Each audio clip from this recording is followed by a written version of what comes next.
Monsoon season has come to Western Washington. Welcome to Ocean Shores, everybody.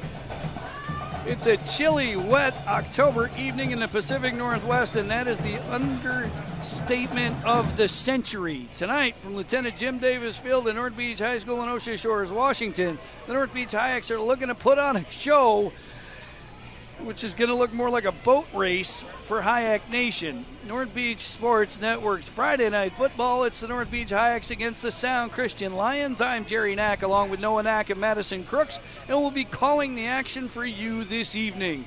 As always, Noah, we will start with you. The Hyaks have lost 5 games in a row. They got off to a good start last week against Wahkiakum, and then the same old problems popped up again. The Mules took the top off the Hyaks defense time and time again. QB Jaden Stoddard through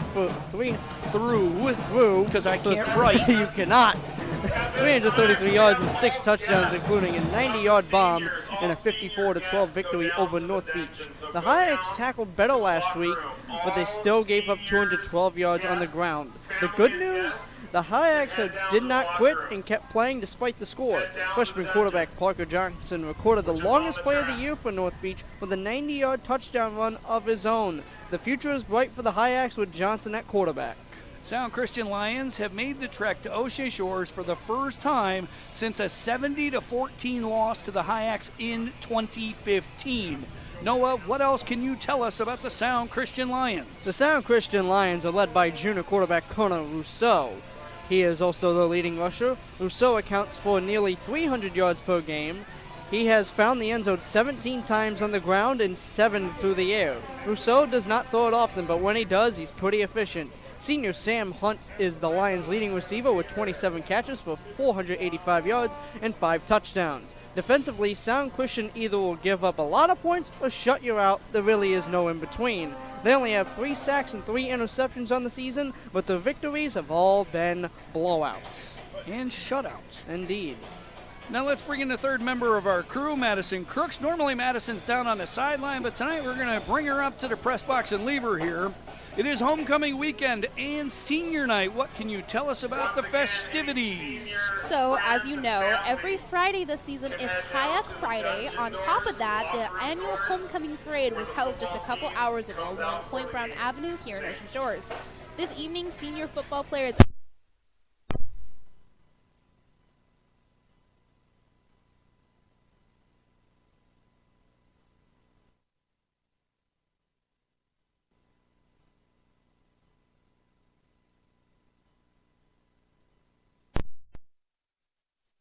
of which includes freshmen Houston Soren and Mackenzie McCory, sophomores Tyson Ross and Ariana Williams, juniors Mason Johnson and Clover Machine, and princes for seniors we have Evan Barron, Conrad Kelly, Elton Rocky, and for our senior princesses Jocelyn Moisner, Eva Free, and Sage Gomez.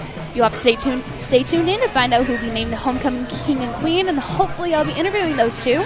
Back to you, Jerry. Yeah, after we put you in the Gorton's Fisherman rain jacket. All right, so after tonight's game, the Hyaks will finish the season on the road at Chief Leschi in Puyallup and Charles Wright Academy in Tacoma. Let's go back to Madison real quick. Madison, we've been talking about it since we rolled into the parking lot. How would you describe the conditions tonight? Oh, the field is a definite slip and slide. Parents and families of football players, expect your kids to be all muddy when they come home tonight. Hopefully you didn't mop the floors. I don't think I was joking at all when I said it was monsoon season here in Ocean Shores. All right, in other Southwest 1B action tonight, Evergreen Lutheran is at Acosta. Chief Leschi is at Wahkiakum, and Tahola is at Nacelle. Last week, Acosta beat Tahola 64-60. Quilcene topped Evergreen Lutheran 51-16. Nacelle shut out Chief Leschi 72-0. And your North Beach Hyaks fell to Wahkiakum right here at North Beach High School last week, 54-12. In other North Beach Hyaks sports action, the current girls varsity volleyball team defeated North Beach alumni in their annual alumni game earlier this week. And coming up on the 24th, the volleyball team varsity will wrap up their season against Chief Leschi. So we know the starting lineups for the Hyaks, right? Parker Johnson, freshman quarterback. He'll get the start. Tyson Ross switching to number 14 because of jersey problems and wardrobe malfunctions instead of his normal number 2. So we'll keep an eye on that tonight. And then taking a look at Sound Christian tonight, they only brought a handful of players unless they're keeping some in the locker room and don't want to show everybody who they brought with them. So the Hyaks team captains all season long have been George Harmon, Adden Wallum, and Tyson Ross. The officials are wearing rain jackets. Everybody's wearing rain jackets except most of us here in the press box. So this is one of those times, crew, that I am very happy we have one of the better press boxes in Western Washington high school football. Tell me about it. All right, so Jordan Fry is our public address announcer tonight, and he is going to be handling the festivities. And as soon as he gets ready to do that, we've got a microphone over in his area, so we will crank that up, and we'll turn everything over to Jordan Fry tonight. Jordan is also the new boys basketball coach here at North Beach High School. Just gave us the schedule, so we'll be getting into that here in the next couple of weeks, talking about that as boys and girls basketball get ready to start up the first week of December. And then we'll reset everything here shortly as we get ready for tonight's game. And I tell you what, at the 35-yard line to our left, which is the west side of the field, there is quite the puddle starting to form. And then at the other 35-yard line, between the 30 and 35 on the east side, there's another puddle beginning to form. We were watching the Hyaks in warm-ups. It looks like ball security is going to be the name of the game tonight. So since we've got a few minutes here before we get into the evening's festivities for senior night, Noah, why don't we jump ahead and get to your keys to victory tonight for the North Beach Hyaks? Number 1 is protect the football. It's going to be sloppy tonight. There is no question. Number 2 is contain Kona Rousseau. He is the Lions' offense. Number 3 is keep everything in front of them. The deep passing game has been a problem all season. The Hyaks cannot let the Lions take the top off the defense. Does that sound familiar to anyone? Yeah, it sure does. Number 4 is play sound fundamental football. Tackling was better last week, but still gave up over 500 yards of total offense. So, Madison, I've been taking a look at Sound Christian as they took the field, and there is a player not in uniform wearing jersey number 1. He's not dressed for tonight, and number 1 is Kona Rousseau. I wonder if he is not going to suit up tonight. Well, if that's the case, Hyaks might have a better chance tonight. 100%. That is big news. Seniors, friends and family, head down to the locker rooms if you're not already there. So Jordan Fry, our PA announcer, making calls to get the seniors down to the locker room so they can get ready to participate in senior night activities. It is also homecoming. So earlier today, as Madison mentioned, there was a parade down Point Brown Avenue here in Ocean Shores. A lot of modifications to how that parade was conducted due to the weather. The wind is out of the east tonight, and this is something I don't think I've seen in 3 years of doing this. It's usually no wind or it's wind out of the west. But tonight it is out of the east, and the rain is coming down in sheets. Well, let's hope the band can keep their music sheets all together because they're blowing in the wind currently. Yeah, so their songbooks are turning their own pages over there. So we have the North Beach Hyaks band here tonight. The crowd is starting to fill in just a little bit. Looks like a few intrepid Sound Christian fans made the trip from Tacoma. And we also have some North Beach fans filling in spots where they normally don't because they're smart enough to stay out of the rain. So they're under the overhang over here to our left. So getting ready for the festivities. Ladies and gentlemen, at this time I'd like to take a moment to recognize the North Beach Hyak cheer and football senior classes. Give them a round of applause. PA announcer Jordan Fry, everybody. We'd like to thank them for all their hard work and dedication and leadership throughout this fall. These are some great kids who will no doubt go on to do great things, and we couldn't be prouder. I'm going to hand the mic over to my brother Peter, and he's going to do the senior bios. Peter Brown. Okay, everybody, welcome to Lieutenant Jim Davis Field. Tonight we're going to honor our seniors in the cheer squad as well as the football team. Our first senior to honor tonight is our cheerleader, Eva Free.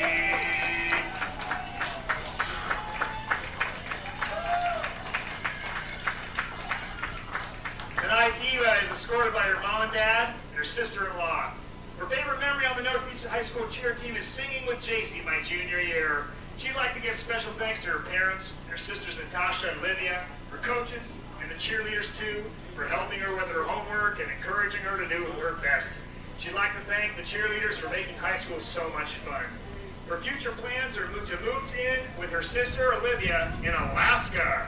Her advice to younger players are cheerleaders cherish each other and love each other like you are family. Ladies and gentlemen, Miss Eva Free!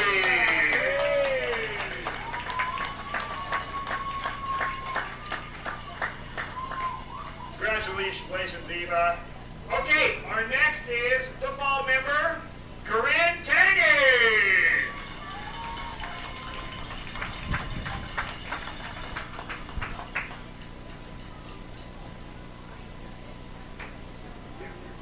All right, Corinne is escorted by her papa, Ricky Day, and her teacher, Mrs. Casey.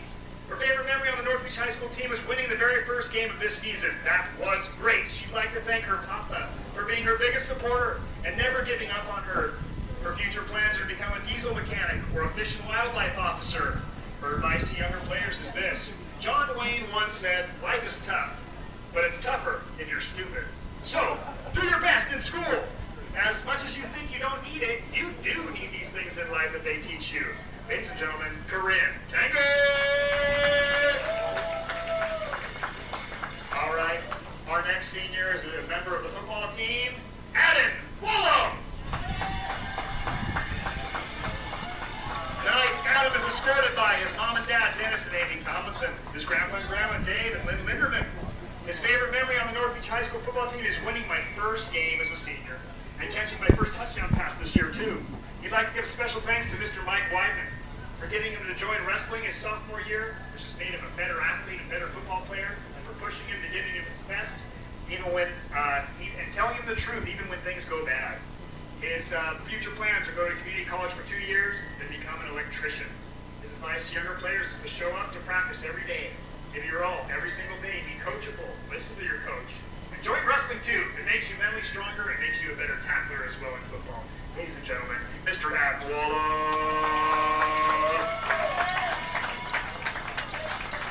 All right. Our next senior to honor tonight is Mr. Gavin Stevens. Tonight, Gavin is escorted by his mother, Mary Farrell.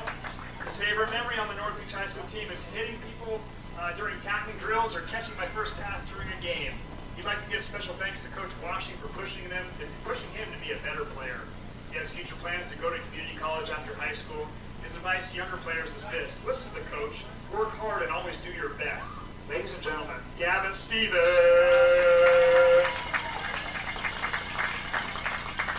All right, next senior to honor, Conrad Kell. Tonight, Conrad is escorted by Stephanie, his mom. His favorite memory on the North Beach School team was playing alongside both my best buddies, Clayton and Gavin, and showing up every day to their best football coaches as well. He'd like to give special thanks to his mom for always making sure that his head's on straight, also attending all of his games, being the best mom anyone could have. He'd like to go to trade school to become an electrician, or maybe join the Coast Guard. His advice to younger players is strive towards your goals, not only in football, but everything that you do. Take pride in your work. Don't let anyone tell you that you can't do it. Remember your play is football players, even though I can't very well. Ladies and gentlemen, Conrad Kell!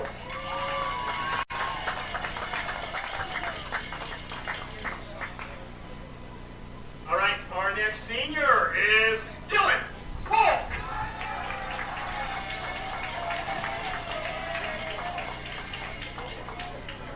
Dylan is escorted tonight by Leilani Polk's mom, Dwayne Polk, his dad.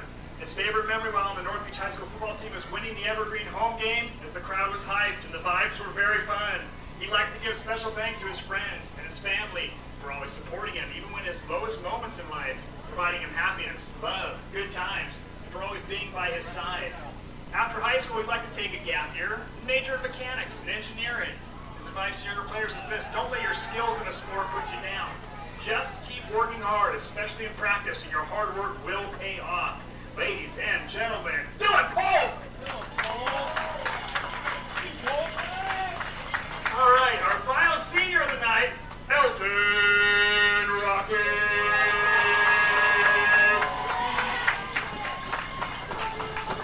Elton is escorted tonight by his mom, Beth, dad, Steve, and brother, Wyatt. His favorite memory while on the North Beach school team was the first time I got a sack. That will always be my favorite accomplishment. He'd like to give special thanks to his family for always pressuring him to do hard things. He doesn't know where he'd be in life in a world without their constant bullying. His future plans are to attend higher education, major in business management administration, definitely earn $50 million in his pursuit for world peace. His advice to younger players is this: absolutely don't let your feelings make you quit anything. High school is too short to get back the time you put in. It will pay you handsomely to cross that finish line. Ladies and gentlemen, Elton Rocky!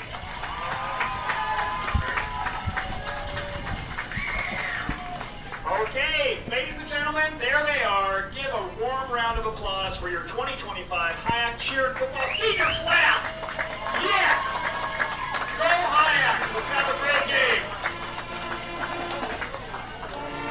All right, nice job by Peter Fry, Jordan Fry's brother, doing the PA. It's been the 3 years I've been doing this has been a combination of Jordan and Peter Fry doing the PA. Obviously, Peter emceed your guys' graduation. So, As long as I've been here, Peter's done every single graduation, where he does a little kid slideshow and makes his little comments that really make it go much more. It seemed like those things were more like pep rallies than they were graduation ceremonies, right? All right. Welcome to North Beach Sports Network's presentation of Hyaks football here on KOSW 88.9 FM, streaming at KOSWradio.com. And we are simulcast on North Beach TV, cable channel 68, and streaming live pictures on YouTube tonight on North Beach TV's YouTube channel, which is at North Beach TV. So just go onto YouTube, search for North Beach TV, and you'll get our audio commentary along with pictures provided by executive producer Daryl Prowse and his intrepid crew in the monsoon. Now, we've been watching Sound Christian warm up as the Hyaks were participating in senior night activities, and it looks like Sam Hunt, number 9, their star tight end, is going to see action at quarterback instead of Kona Rousseau. We've been watching Kona. He is not in uniform tonight, so not sure what the development is there. But we'll be getting the starting lineups from Jordan Fry here shortly. You will forgive us tonight for not hunting down the names of tonight's officiating crew. We do not have a submarine. Yeah, please don't put me out there tonight. Nope. We're going to have Madison up in the booth with us tonight, the third member of our crew. Normally down on the sideline. I wouldn't do this to a duck. So, Hyaks are out on the field, getting ready. They're doing their warm-ups. Sound Christian is wearing blue helmets, blue pants, blue jersey numbers, blue accents on their shoulders, white trim on their pants. Hyaks are in their Pittsburgh Steelers-esque home uniforms, black helmets, black jerseys, gold pants with black stripes. And your humble broadcast crew is in black and gold variety tonight as we celebrate senior night and homecoming here at North Beach High School. The band is, at least the drum line is going nuts over there, so. They're keeping the beat going. They are. They are. And you know what? The crowd is filling in. I'm actually really surprised at how many people are here despite the monsoon weather conditions. To be honest, I wouldn't blame people for not being here because of the weather, as you can look at the stands and you see that the bottom 4 are not being filled because of the weather. Yeah, well, that's because they're outside the overhang. So I remember when I worked in the National Football League, we came up to play the Seahawks, and it was at Old Husky Stadium where the Seahawks played before their new stadium was built, Lumen Field. And I tell you what, sideways rain and a swaying press box. I think 2 weeks ago at Nacelle was a safer press box than that contraption. Oh, the chicken coop? The chicken coop, straight out of 1954. But, yeah, from what I understand, the band, they were a little disappointed today that they didn't march in the parade because of the weather. Some of the crew was out in the elements, including the cheerleading squad, and the cheerleading squad has decided not to perform tonight. Do not blame them. I do not blame them one bit. Pneumonia is not fun. So it does definitely look like number 9, Sam Hunt, is going to get the start at quarterback for Sound Christian. Micah Lester has been warming up with him in the backfield. He wears number 3, and Lester is a senior, 5'9", 170 pounds, normally a wide receiver. However, it looks like he's going to play some running back tonight. Evan Greenwood, another wide receiver, senior, 5'10", 160. Noah's got some notes on the Sound Christian team. What else can you tell us about this squad, Noah? Well, the thing is about Michael Lester, even though when you look at the depth chart, there isn't a running back in sight. They're all wide receivers that play a variety of different roles, and Michael Lester is usually the main tailback when there is a running back, so expect him to get the bulk load of touches when it comes to handing off, tosses, whatever you choose for the offense. Now, when it comes to Sam Hunt, you are losing an element in the passing game when it comes to just, he's the leading receiver with 485 yards. Not having him out there is going to hurt. I wonder how he can throw the ball. He's a very versatile player, obviously, because they wouldn't throw him at quarterback, but we'll see how this offense operates. And he's not listed as the backup quarterback. Freshman Jaden James is listed as the backup quarterback. And as Madison noted earlier, there's a very small roster of players here for Sound Christian. They only have 15, but it seems like they brought less than that tonight. The Hyaks suiting up almost 30 players this season, the best participation they've had since 2015, which happens to be the last time these two teams met. So we've got less than 7 minutes to go until kickoff. We'll be having the introductions and all that stuff. Hyaks and Sound Christian Lions are going through warm-ups and everything else. That was a fun senior night presentation. Despite the elements, all the family members and guests out on the field with their seniors. We had senior team manager Corinne Tansley, whose season never got off the ground. She had an ankle injury, and then just as she was about to get back on the field, she injured her shoulder. So she became the team manager, and Madison and her crew last year set a high bar for that. So once again, Madison, why don't you tell everybody what a team manager does and how important that role is for a high school football team? So a team manager, it's better idea to have multiple because there's multiple jobs to be done, such as last year I did a little bit. I was up in the box taking stats for the team, just as what Zach Whitstruck would do for the team, which also means taking video. You would also be water. You make sure the team gets water whenever the team breaks. You would also help with the med kit whenever that was needed. I was the ball girl for one of the rainy games as well. So that was a lot of fun. Always making sure the ball's dry. You help with equipment. You help make sure that your jerseys are completely clean for the players. And if you can, try sewing them up, as our player Tyson Ross likes to get those ripped a lot. Yeah. So you become a seamstress. Exactly. So it's a lot of little things that become a big thing to make sure that the team can run smoothly without the coach having to worry about these things. Gotcha. Well, you and your crew last year did a really, really nice job, and you were a big help to us at the radio station. So, question, though, you said you handle things on wet days. Would you rather be out there doing that now or up here in the booth with us? I would rather be up here because it's definitely drier, but I liked being down there with the team just because of the energy that you get to experience with them. Yep. We'll kick it over to Jordan Fry. Quarterback, junior, 175 pounds, Kona Rousseau. And obviously nobody has gotten the word on what's going on with Kona Rousseau. Senior Micah Lester. So Micah Lester, one of the starters. 5'2", wide receiver, 10th grade, Harlan James. Harlan James, he wears number 6. Number 9.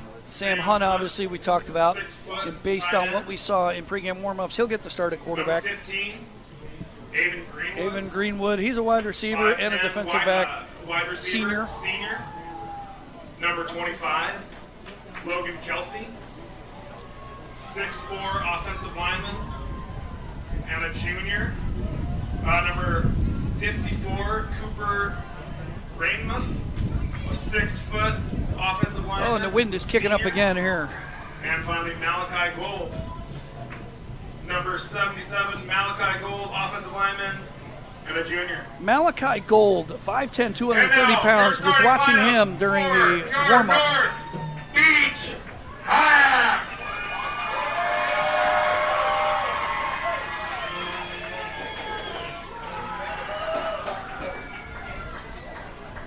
All Wearing right. number 45,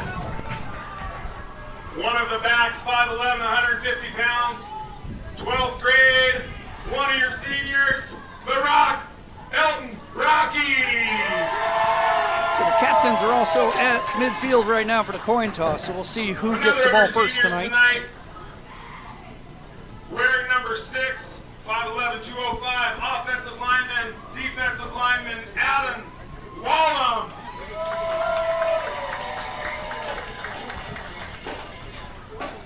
Junior offensive lineman, 5'8", 192 pounds. Wearing number 55, Isaac Cheese. We'll get into it in a minute here, Noah, but, you know, tonight's the night to run the football. 89, Oh, most definitely. offensive lineman, 6'2", 205 pounds of pure man. George Harmon. He is not wrong. I love it. Sophomore wide receiver, 6'1", 165 pounds. I like to call him Apa Blanca, but we got Jaden Apodaca. That's a basketball nickname if I ever heard one. That's a good one. I like that. Sophomore number 51, offensive lineman, 5'10", 222 pounds. Kale Eden.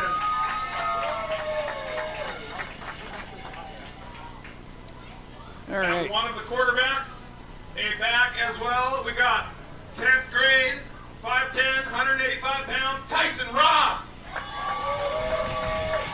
Tonight's the night, Noah. I think a guy like Parker Johnson can really take control of the game on offense. Our resident freshman, but not in his play. Number 10, Parker Johnson. Hey, Parker really kept playing hard last week, committed a couple of turnovers, but then he had that electric 90-yard touchdown run at the end of the ball game. Ladies and gentlemen, at this time, if you are able, please stand, remove your hats for the playing of our national anthem. Which the flag is now wrapped around the pole out there, so we can't really tell about the wind speed. Mr. Jeff Simmons. So North Beach Hyaks High School Band and our national anthem.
Beach Hyaks High School Band under the direction of Jeff Simmons.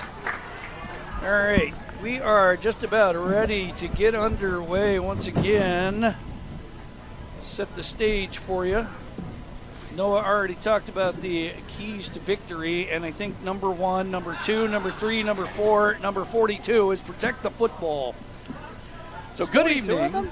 Yeah. That wasn't in the script. Right? Good evening and welcome to North Beach Sports Network's Friday Night Football. Special presentation of KOSW Sports and North Beach TV. I'm Jerry Knack along with Noah Knack and Madison Crooks. It's a pleasure to be with you this evening as the North Beach Hyaks take on the Sound Christian Lions live from Lieutenant Jim Davis Field at North Beach High School in Ocean Shores on KOSW Radio 88.9 FM. Live streaming audio on KOSWRadio.com. Simulcast on North Beach TV, cable channel 68, and North Beach TV's companion YouTube channel, which can be found at www.youtube.com/@NorthBeachTV.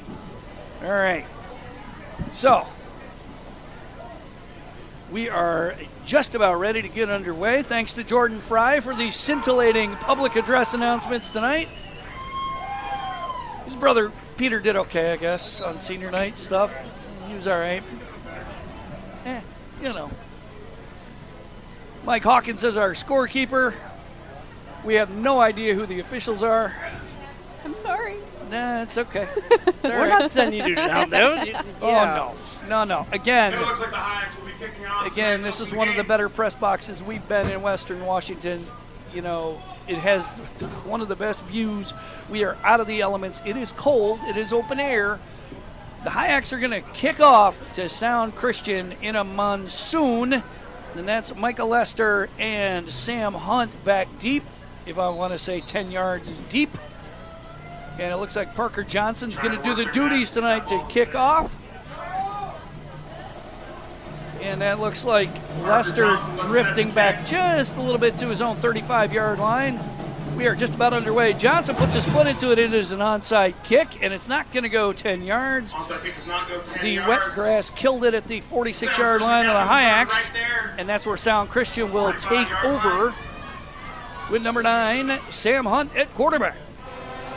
Onsides this year for the Hyaks. Just not, I don't think there has been a successful one all year. No, I don't think one's gone 10 yards. Now, on the other side, last week, Adden Wallum scooped one up and almost scored on a return on an onside kick. Indeed he did. All right, so here's Sound Christian. They like to run a lot of jet sweeps, so keep an eye on that. Micah Lester, number 3, in motion. They're going to give it to him on the jet sweep over the right side. He cuts back, and the Hyaks are waiting for him. Isaiah White Frisbee, the first player to meet him there, and it's going to be a gain of about 2. I don't expect a lot of explosiveness from either team, especially if the offense, surrounds, a lot of big plays. It's not going to work particularly well when there's a lot of choppy grass, a lot of wet grass. You're going to lose your footing quite easily. And you don't want to do a lot of silliness at the mesh point with the handoffs, right? So I don't see a lot of play-action fakes or that kind of thing. So I think when they run this jet sweep action, they're going to give it to Lester. This time it's Hunt takes the direct snap, and he's got a first down at about the Hyaks 35-yard line, but there's a penalty marker on the play. Might have saw a flag there on the play. So it'll be a first down if the play stands. We'll see what the call is. Looked like it was Elton Rocky that got him down this time. So it was about a 7 or 8 yard gain. Face mask. And face mask on the Hyaks. So that's going to tack on 5 yards, incidental face mask. First and 10 for Sound Christian at the Hyaks 31-yard line, 11:13 to go. Ball marked on the far right hash. Sound Christian traveling with the wind from the right to the left. Right about there, 30. So there's a portal to another dimension threatening to open up at about the 35-yard line here. So jet sweep action. Hunt has it this time, takes a direct snap, and he's dragged down after about a 4-yard pickup, and he is injured on the play. Dakota Russell made the stop. Sam Hunt is down on the play. And with Kona Rousseau out already, I wonder who they turn to at quarterback now. My money says Micah Lester, but I'm not a gambling man, so... I think we'd be out of money if you were gambling. Exactly. Well, we have an injured player. Especially with how many sports we watch. I don't feel good about it. A 11:04 to go in the first quarter. Sound Christian on the move, and whatever happened to Sam Hunt, it doesn't look good, and they are calling for the medical crew. Boy. And we saw this happen in week 1 with the starting quarterback for Evergreen Lutheran, who got hurt on a defensive play, playing defensive back on a pass play into the end zone, and he ended up leaving the game and not coming back. And this just looked like a simple open field tackle by Dakota Russell on a quarterback keep to the right side, pick up about 3 yards maybe. He got him by the legs, might have twisted a little bit near the end. I'm not entirely sure, but definitely something up. And Sound Christian doesn't have a whole lot of depth with them tonight, so it'll be interesting to see what they do here. Did not bring their full complement of players. And you can't ask, any of the 10 bench players on the Hyaks to come join them. No, you should have got that depth in the summer.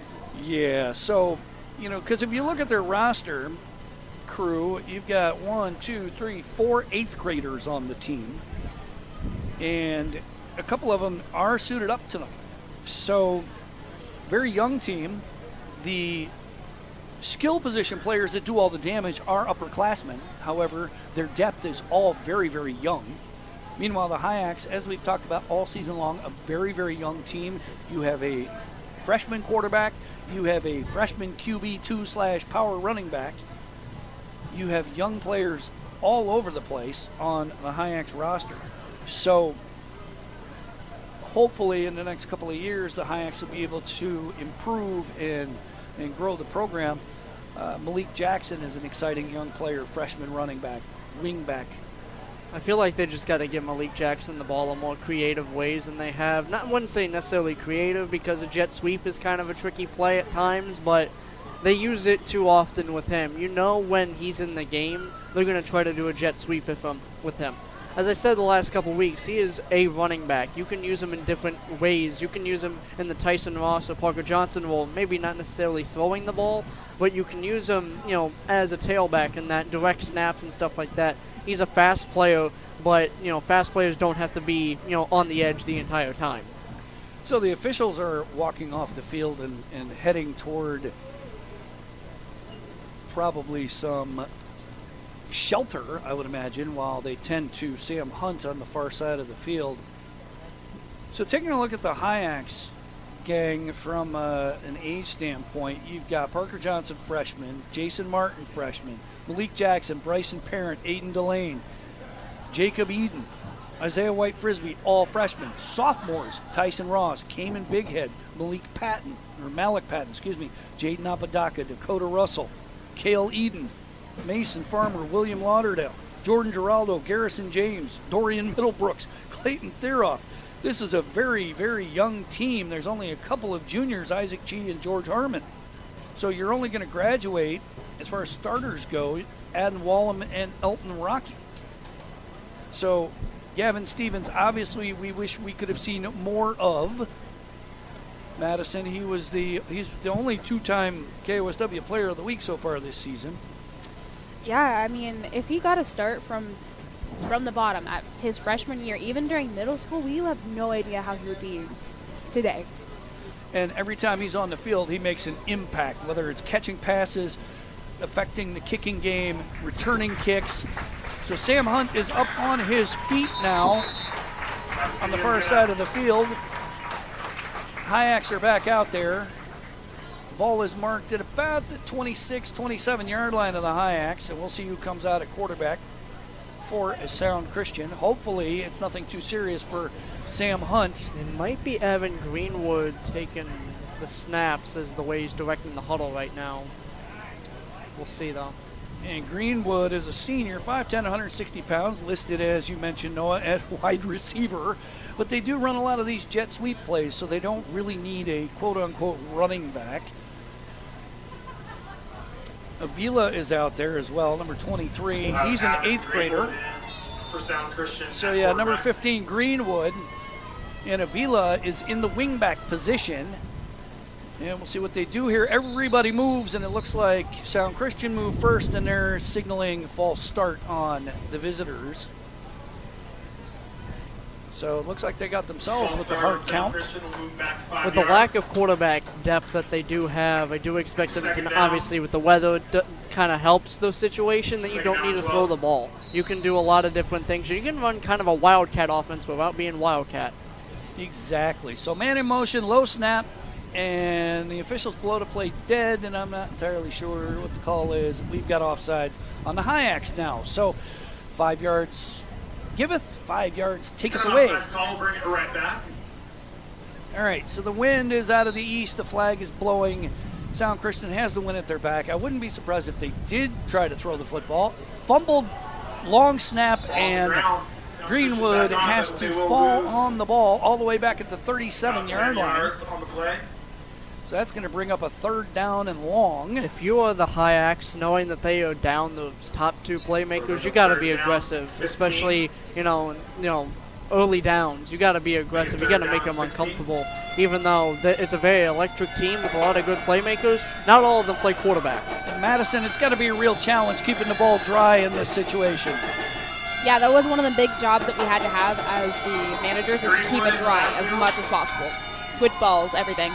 So jet sweep over to the left side. Adam Wallum reads it and drops Micah Lester for a loss at the 40-yard line. So Sound Christian is going backwards. Parker Johnson set the edge on that jet sweep there. He did a great job just containing the edge. You don't have to do too much. Just don't let the ball carrier get outside, and he did a great job to set up the tackle for Adam Wallum. It is 4th down and Hoquiam here. 4th down and 19. They got to get all the way to the Hyaks 21.5-yard line for a 1st down. 9:42 to go here in the first quarter. No score. First possession of the game for the visitors. Ball marked on the near hash closest to us. And it sounds like a Mexican soccer game all of a sudden. All right, man in motion is Lester. He takes a snap on the jet sweep. He is dropped by George Harmon all the way back at the 48-yard line. And that is a turnover on downs, Hyaks football. Especially with how the offense is running right now without the top 2 playmakers in Colonel Rousseau, who is, the quarterback. This offense can get predictable really quickly, especially with all these jet sweeps. You can do a lot of fakes out of this, some read options, some different kind of speed options, even though you want to keep away from having the ball out in the air.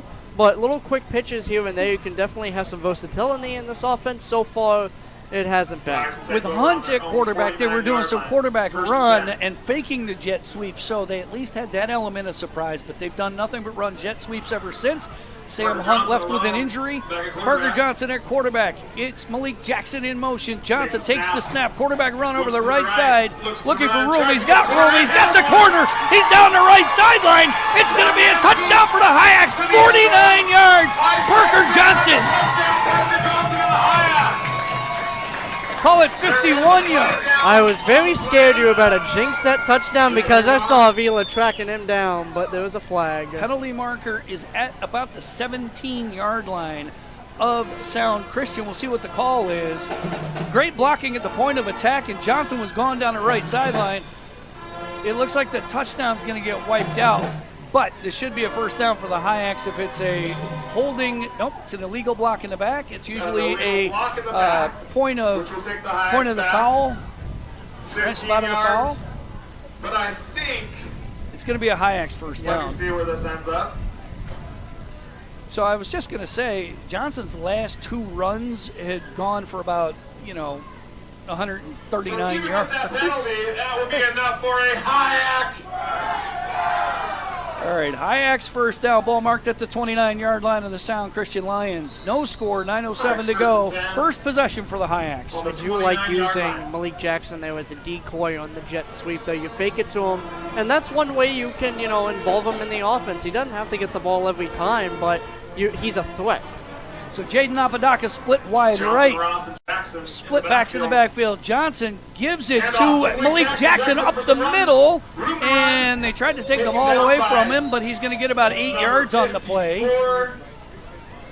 I'm starting to think these coaches are listening to me when it comes to getting the ball to Malik Jackson. I don't understand. but on plays other than jet sweeps, I don't mean to talk over you, but that was an inside trap, and he had plenty of room to run. When you look at the JV tape, he did that a lot.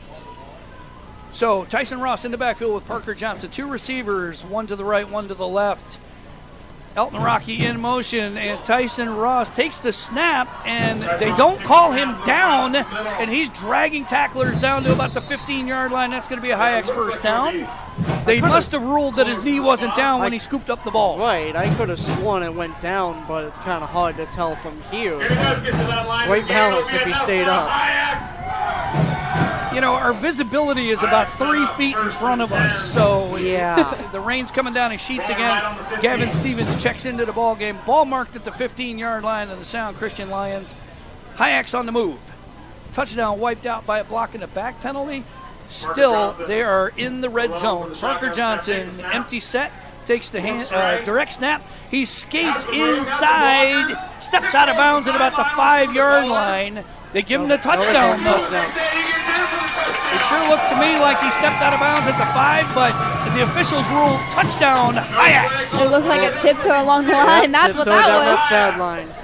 And the thing is, they loaded up on that right side out of the single wing. They were going to that side all the way, and just great blocking, at the point of attack. The blocking so far for the Hyaks has been great. They've been able to do a lot of good things on the offensive line and defensive line, but getting good penetration overall. So the Hyaks lead 6-0 with 7:52 to go. They strike first.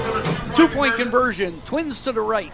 Man in motion's Malik Jackson. Parker Johnson takes the snap, tries to get outside, looking for the edge, and he gets there. 2-point conversion is good for the Hyaks. They lead 8-0. And you got to think without Colonel Rousseau and Sam Hunt, well, those as well, 2 of the best athletes on this team. You're losing a lot of speed, out in the edge, being able to tackle. They play a lot of defense, so you're going to be able to attack them on the edges if you want to, but you got to be careful, especially if you try to get tricky with Malik Jackson. But ultimately, that was a really good called drive from the Hyaks. And as you mentioned, the blocking was excellent on that possession, something that we haven't really seen since week 1 against the Evergreen Lutheran Eagles. Right. We saw a lot of running lanes, a lot of downfield blocking, a lot of good lead blocks. And I liked your observation about Malik Jackson. When you bring him in motion on the jet sweep, you fake it to him. Now he's the lead blocker on the edge. Right. And you've got your fastest player taking out their corner defender. And a lot of these players for the Hyaks, just from an eye standpoint, they don't look the biggest, they don't look the fastest, but boy, they can shock you sometimes. And they are very athletic, and I would not want to get in George Herman's way. No. Yeah, George, as we were told during starting lineup introductions, is a grown man as a junior. So 8-0. Hyaks with their first lead in a while. A couple of weeks at least. It's the weather. It's where we grow up in. It's what we learn to do our sports in. It helps us. It's what the Hyaks do. All right. So a little chicanery here on the ensuing kickoff. Parker Johnson's going to handle the duties. No, it's Tyson Ross with a squib kick, and it looks like the Hyaks have a chance to recover it. It's Elton Rocky, senior. Do everything. Elton Rocky races down the left sideline and falls on the loose ball. And it's Hyaks ball. That was a very creative squib kick right there. And obviously, it goes farther than 10 yards, and Sound Christian scrambling to get it. It squirts right by him. It's a slippery ball, and Elton Rocky just races up there. I was kind of hoping he'd pick that up and score, but he tried. Hey, it was so good that they got you. They did get me. All right. So Parker Johnson at quarterback. Tyson Ross in the backfield with him. And it's Ross taking a direct snap up the middle. Plows through a couple of defenders. Robert Bonomo is the first one to hit him for Sound Christian. Nice gain on the play. Something when the Hyaks offense is clicking, the runs up the middle open up exponentially. It's not necessarily 15 to 20 yard gains. It's about 4, 5, 6, 7. Every single time that if they're able to get some good penetration, that's how the offense runs. So Elton Rocky returned that to the 30-yard line, and you're absolutely right. It's what we've been talking about all season. The yards are in the middle of the field. You say that a lot. I do. I'm not wrong. One receiver split left. Johnson Hands off to Tyson Ross over the left side. Plenty of running room down the left sideline. Cuts back inside. He's going to find the end zone for a touchdown for the Hyaks. Again, it's the blocking. And we have not seen many inside handoffs in the Hyaks all season. They're doing it a lot in this sloppy weather. And they're trying to limit the amount of ball action that's going on. But you're getting a lot of playmakers involved. You're getting Malik Jackson involved. You're getting Tyson Ross. You're getting both quarterbacks, to do their thing. So you're getting a lot of people going with very limited, action going on. 23-yard touchdown run for Tyson Ross puts the Hyaks up 14-0. 6:57 to go here in the first quarter. 2-point conversion attempt coming. Parker Johnson at quarterback. Gavin Stevens, the wing back to the left. Johnson takes the snap over the left side. He's got a convoy of blockers, and he's just going to walk into the end zone for the 2-point conversion. Nobody out there on the edge for Sound Christian. 16-0. It's kind of like how Cam Ward trots around the sideline in Miami football. Just kind of strolls out of bounds. Parker Johnson just strolls into the end zone there. We haven't seen this blocking since week 1. It's very impressive to see, and it helps when you have a banged-up team in Sound Christian right now. But you got to take advantage of it, and that's what they're doing. Well, I was going to say that earlier. You mentioned Sam Hunt, Kona Rousseau not in the game. Sam Hunt injured on the first drive, and he was doing some things. He had them on the move, and ever since he left the game, their offense has disappeared. This reminds me a lot of the Nacelle game, where Sound Christian is not willing tacklers tonight like the Hyaks were against the Comets. And the Hyaks have all the energy, all the momentum right now. They're blocking, they're running, they're hanging on to the football. Meanwhile, Sound Christian has imploded a little bit here. And I definitely do think, the choppy grass and wet grass definitely has a thing when it comes to pursuit angles and stuff like that. For the Hyaks, they're playing ball right now. I just don't know what head coach Lance Powers is supposed to do. Parker Johnson, onside kick, but so it took a left turn at Albuquerque. See, I think the wind, Madison, had everything to do with that. If someone says otherwise, it's spooky season, so I don't know. It made a left turn at you, extended, right? It just, I'm not sure what happened there, but I think we know what happened there. Just a little bit. But the monsoon happened, and the wind definitely out of the east tonight. Sound Christian will start at the Hyaks 41-yard line. 6:57 to go in the first quarter. Hyaks lead 16-0. And I know in 8-man football, anything can happen. So Greenwood at quarterback, man in motion on the jet sweep action. However, Lester has to pick it up, and Parker Johnson drops him at the line of scrimmage. It's hard to tell if that was actually going to be a jet sweep or you're just going to take it, with the quarterback. Just the snap, drop does not help things. I thought it was going to be a play-action pass, to tell you the truth. It could have been, and I would have been interested to see what Avon can do through the air. With the wind. Yeah, you do have the wind with you. This is the direction you want to throw in. Yeah, but you get it up in the air and it ends up on the beach. Yeah, I do not want to throw the ball. But if you wanted to, it wouldn't be a bad idea, sort of. I tell you what, throwing the ball in this would be a big surprise, and the defense might not be ready for it. Okay. So Greenwood at quarterback, he wears number 15. He's in for Sam Hunt, who started for Kona Rousseau. Greenwood back to take the snap. Lester, jet sweep action. Now there's another fumble on the snap, and Elton Rocky makes the tackle on Greenwood, who had to just pick it up and try to get something out of it. Whether or not, it definitely sees that, Greenwood is a wide receiver. We do not really know how many snaps he's taken at quarterback, but just ultimately there's no chemistry right now with this offense, so not seeming to get anything going. Well, it starts with the center quarterback exchange, and if you can't get that right, and whether notwithstanding, so far the Hyaks have had no trouble with the snap and the quarterback exchange. Sound Christian seems to drop almost every snap. So Avila is split wide right. Lester takes the jet sweep handoff to the right side, and Dakota Russell's there to meet him after no gain. It's going to be 4th down and 10. Ball at the Hyaks 41-yard line. Knowing how we just got it to the motion, man, it almost looked like a pop pass instead of a jet sweep. Those could be passing yardage, could be the only ones we see all game. But I think that's almost like a desperation handoff, right? Because the ball is so slick, they're doing anything they can to get the ball in Lester's hands.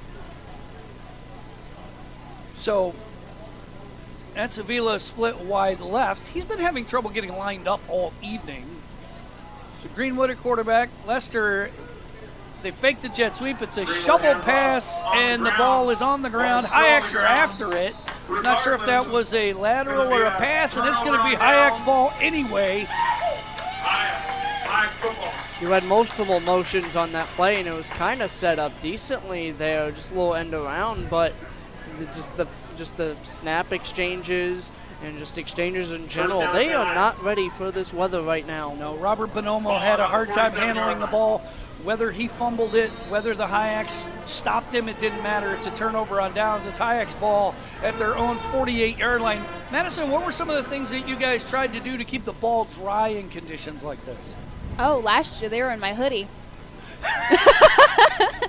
No joke, I had this baggy hoodie and then I had a rain jacket over it, and I would stuff it up my hoodie to keep it dry. Alrighty then. So they loved me. So Tuda Lake used to put towels in a Gatorade bucket. All right, there's the handoff to Malik Jackson over the left side. Breaks one tackle in the backfield, down the left sideline. And that time, Sound Christian able to use the sideline as an extra defender. It's a gain of 2 on the play to midfield. And even with the good penetration. Call it a gain of 3. Sorry, Noah. When the Sound Christian got good penetration up the middle, Malik Jackson's speed, even with this weather, he can just bounce it outside if you don't contain the edge well. So it's, you able to use him in so many different ways. Being able, just doing handoffs with him, I'm surprised this is the only time we've seen it so far. So the ball is at the 49-yard line of Sound Christian. Second down at 7, 3:54 to go here in the first quarter. Hyaks with a 16-0 lead, looking to add on. Direct snap to Tyson Ross up the middle. Good running room. He's close to another Hyaks first down. He may have it. We'll see where they mark it. Madison seems to think he got it. See where the mark is. So another run up the middle, Noah. Yeah, what do you say? What do you say about those yardage? It's in the middle of the field all the time. So he's a yard short, 3rd down and 1 at about the 43-yard line of Sound Christian. Ball marked on the far left hash. Elton Rocky checks back into the ball game. And again, North Beach has been opening up some very wide running lanes in the middle of the Sound Christian defense. You could drive a truck through. So Hyaks flop the formation. Snap is fumbled this time, and Tyson Ross breaks the tackle in the backfield. He's got a first down the left sideline. He's going to go. Touchdown, Hyaks! That was an amazing recovery on that one. I thought he was just going to dive on the ball and save the down, but no, he scoops it up, breaks the tackle, heads down the left sideline, and it's a touchdown for North Beach. You can tell so far, just the Hyaks, just the preparation for this game, and just knowing, there's 2 players that are out for Sound Christian. I know I'm beating it into the ground right now, but because of them, the Hyaks just look like all around have the better athletes, and they are just, flying around the field right now, being the more powerful team as well. And I think a lot of the momentum's obviously on the Hyaks side, but just the energy is all on the Hyaks. 22-0 is the score. 2:52 to go here in the first quarter. 2-point conversion. Johnson at quarterback takes a snap, little low snap, but he has a quarterback run over the right side, and he just skates right into the end zone. 24-0 is the score here in the first quarter. Hyaks with the lead. Madison, how important is it to win on senior night combined with homecoming?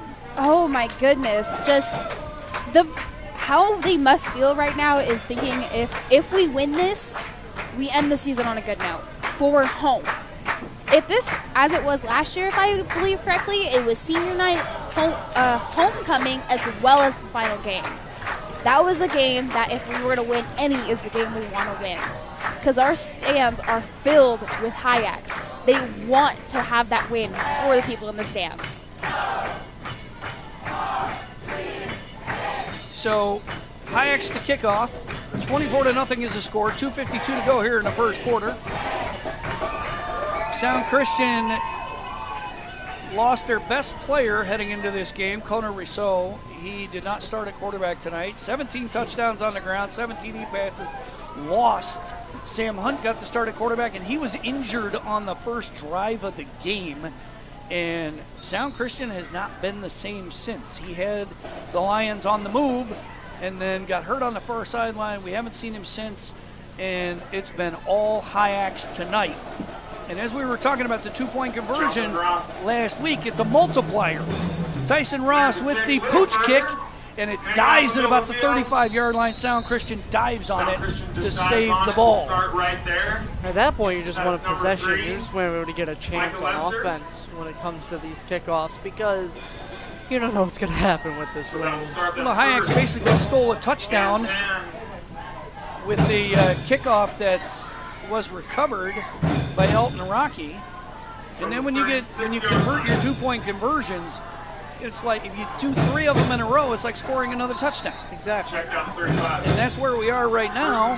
Hyaks have scored 3 touchdowns, converted all 3 two-point conversions. 24-0 lead. Greenwood, actually that's Lester at quarterback, and he's wrapped up by Adam Wallum and slammed down at the 36-yard line. And now Lester's hurt. That was a very hard slam right there by Adam Wallum. From the looks of it, Adam hit him right on the ground using his helmet straight into the ground.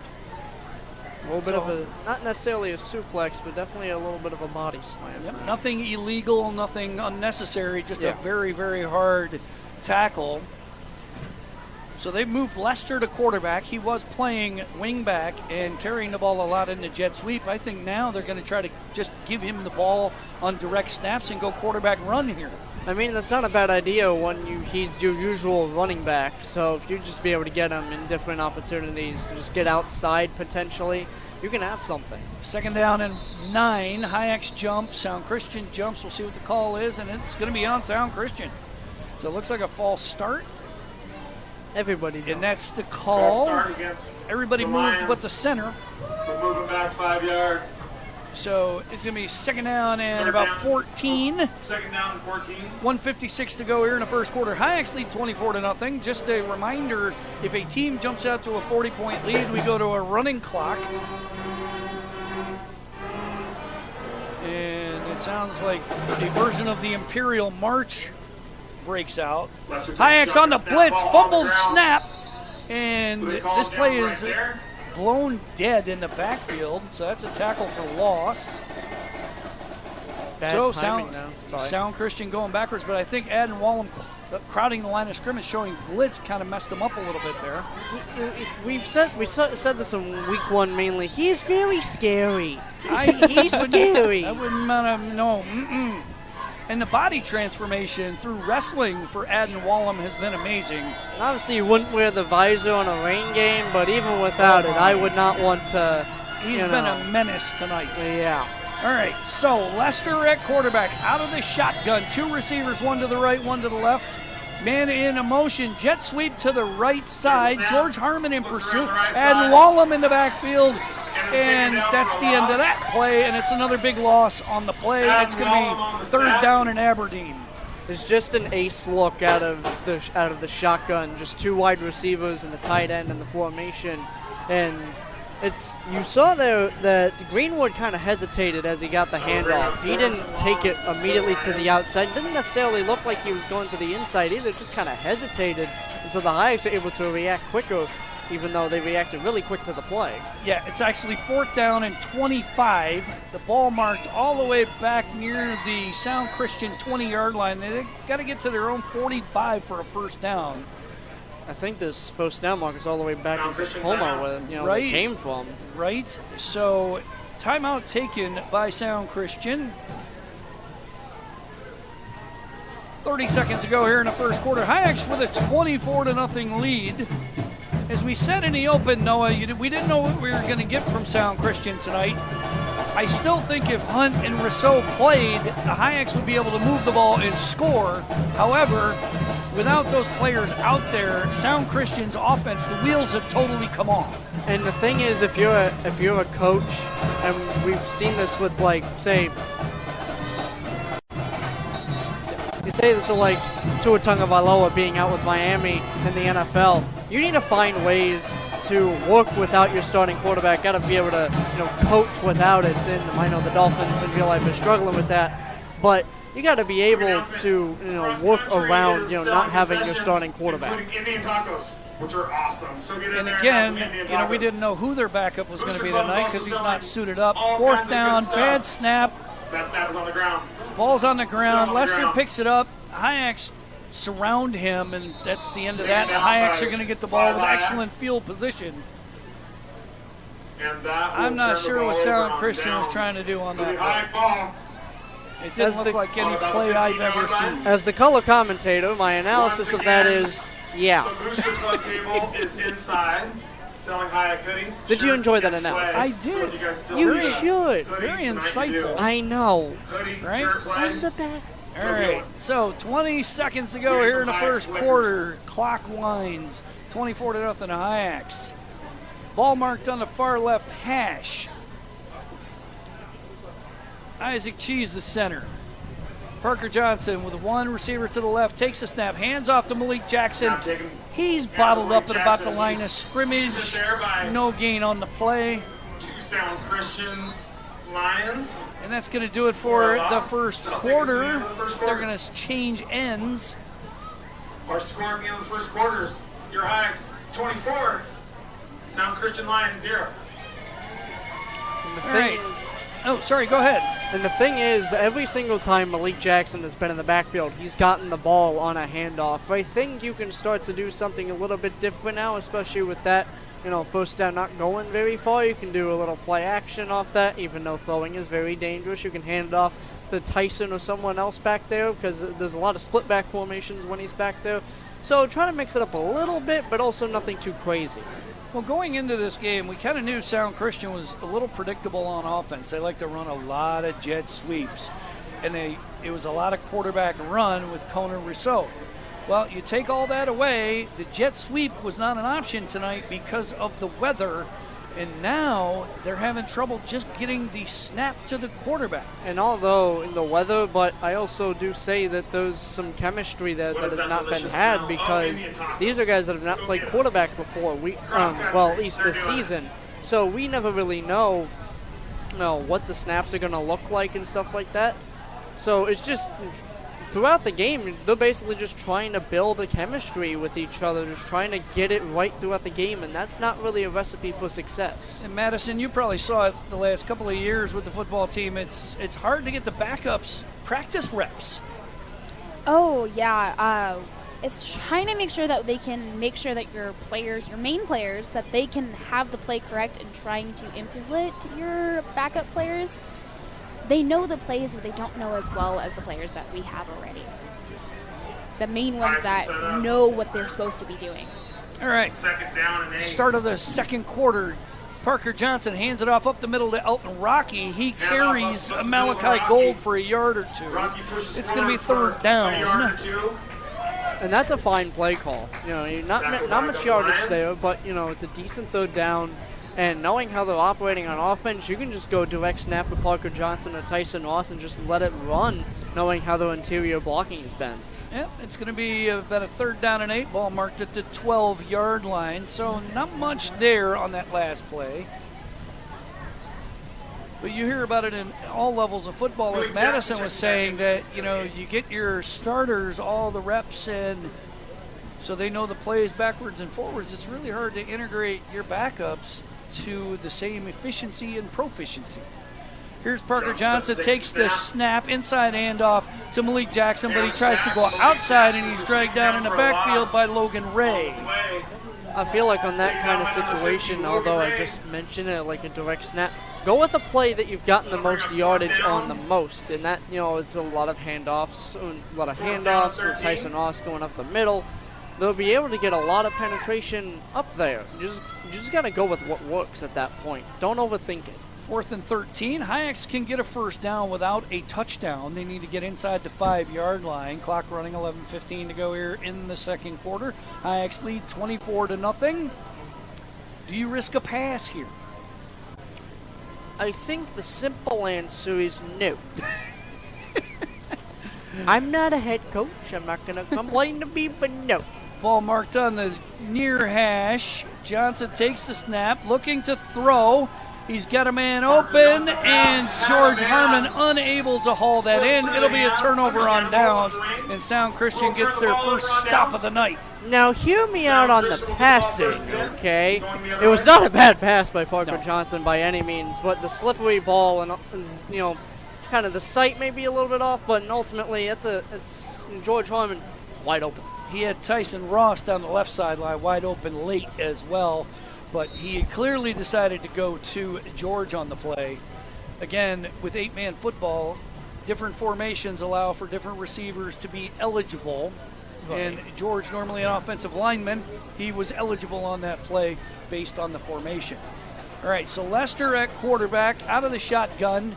Everybody on Sound Christian moves, and I think we're going to have another false start. And yes, so it'll be 1st and 15 back at the 11-yard line. 10:49 to go here in the second quarter. Hyaks with a 24-0 lead.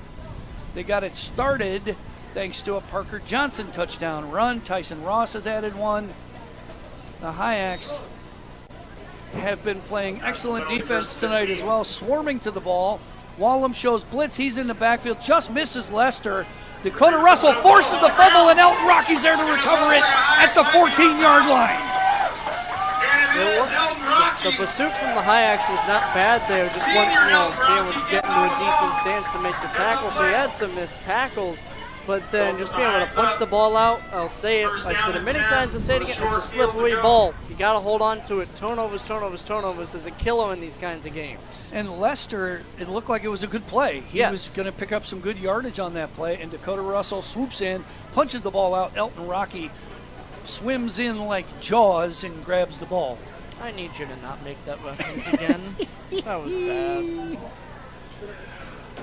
Like I said, the portal to another dimension's opened at the 35-yard line. Anyway, ball at the 13-yard line. 1st and 10 for the Hyaks. Gavin Stevens in motion. Johnson at quarterback. Out of the shotgun. Tyson Ross in the backfield with him.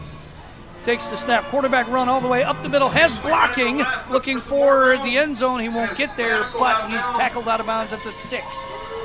Although, a lot of, obviously, every play call up until that 4th down was running plays. Spreading the defense out can give you a lot of different options, and even though they're expecting run, spreading them out is going to spread the field a lot more. You can get different players and different personnels if you put 2 receivers out there.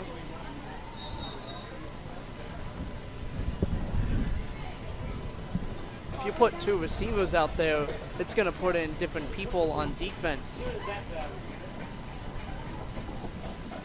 So Hyaks with the ball inside the 10-yard line. 2nd down and 3 at the 8. Johnson at quarterback. 2 receivers to the right. Tyson Ross in the backfield. Gavin Stevens in motion.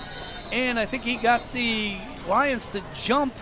Yes, he did. Hard count got him, and it's a free 5 yards and a free 1st down. The Hyaks have been amazing at that and get him to move. And I think as well that's going into it as well, just I think they're just kind of flustered right now, Sound Christian, and although, they're trying their best on defense, they're trying to do everything they can to stop, but, these injuries, especially, I don't know when Connor Rousseau got hurt, but it's definitely affecting how they're playing.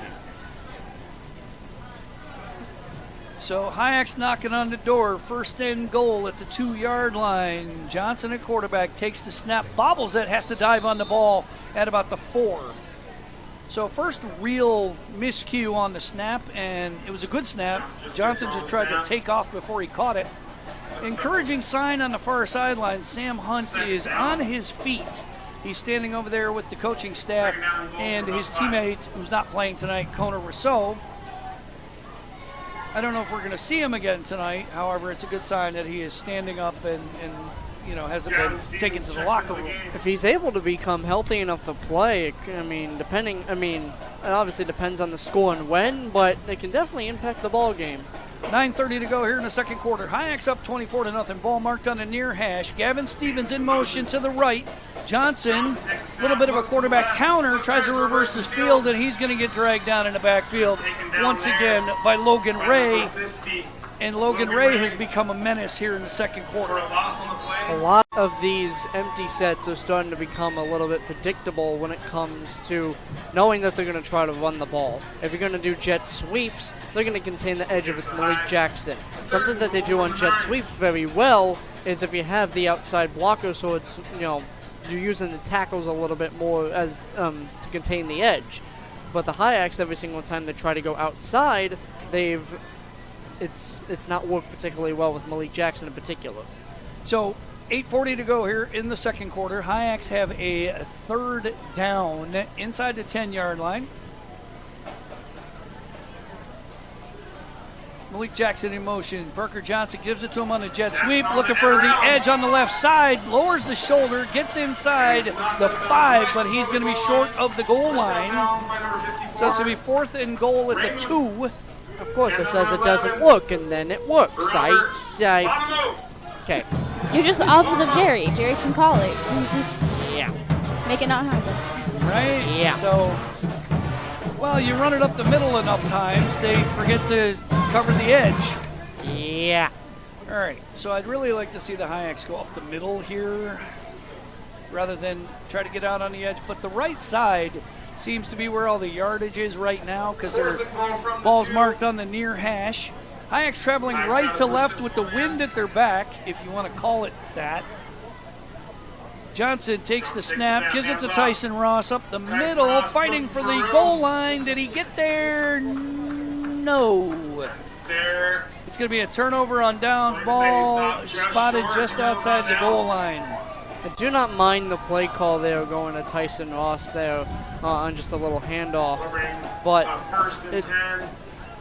the only good thing is being stopped at the 1 or 2 yard line is that you're putting Sound Christian in a terrible spot right now, being backed up at the goal line. Absolutely, and the way Adden Wallam's been crowding the line and shooting the gaps on a middle linebacker blitz, safety is a possibility here, and you cannot let them go the length of the field. They have Melvin Curria in the game, and that's going to be a safety thanks to Tyson Ross. Safety will add 2 points to the Hyaks score. The Hyaks jump off the defensive line has blown away this offensive line in so many ways, and they would just be able to get quickly into the backfield more times than not. And it's just been a dominant performance so far.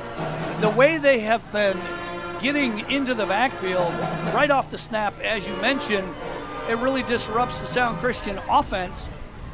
That time they handled the snap, they didn't handle the front for the Hyaks, and it's a safety. 26-0 is the score, 7:55 to go. Hyaks didn't get a touchdown on their last possession, but as you said, taking over at their own 2 yard line put Sound Christian at a disadvantage, and now they're going into the wind, and now they have to kick off. Oh, Lord. So they'll kick off from their own 20-yard line, the free kick. Again, 26-0 is the score. Hyaks with the lead, 7:55 to go here in the second quarter. And as we've been talking about all night, the weather has been the biggest factor. The Hyaks have responded and done well with it. The Sound Christian Lions have not. Now, I will give the North Beach Hyaks High School Band a lot of credit for sticking it out in this weather. They've been playing all kinds of stuff tonight. Oh, and one of the officials just slid at that portal to another dimension I talked about. But he's still with us. It's not a Doctor Who episode yet.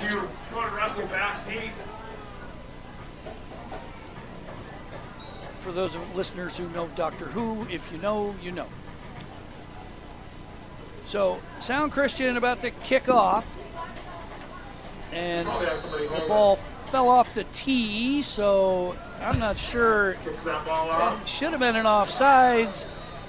And Sound Christian recovers the ball after it hits a Hyak. I'm not sure why a penalty marker wasn't thrown on that. Whistles were blown, I thought I heard a whistle too.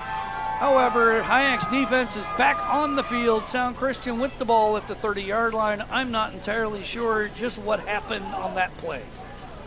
So, as color commentator, my analysis on that is what? So, when I hear whistles blow, you say penalty, you think I heard it the beats whistle dead. too.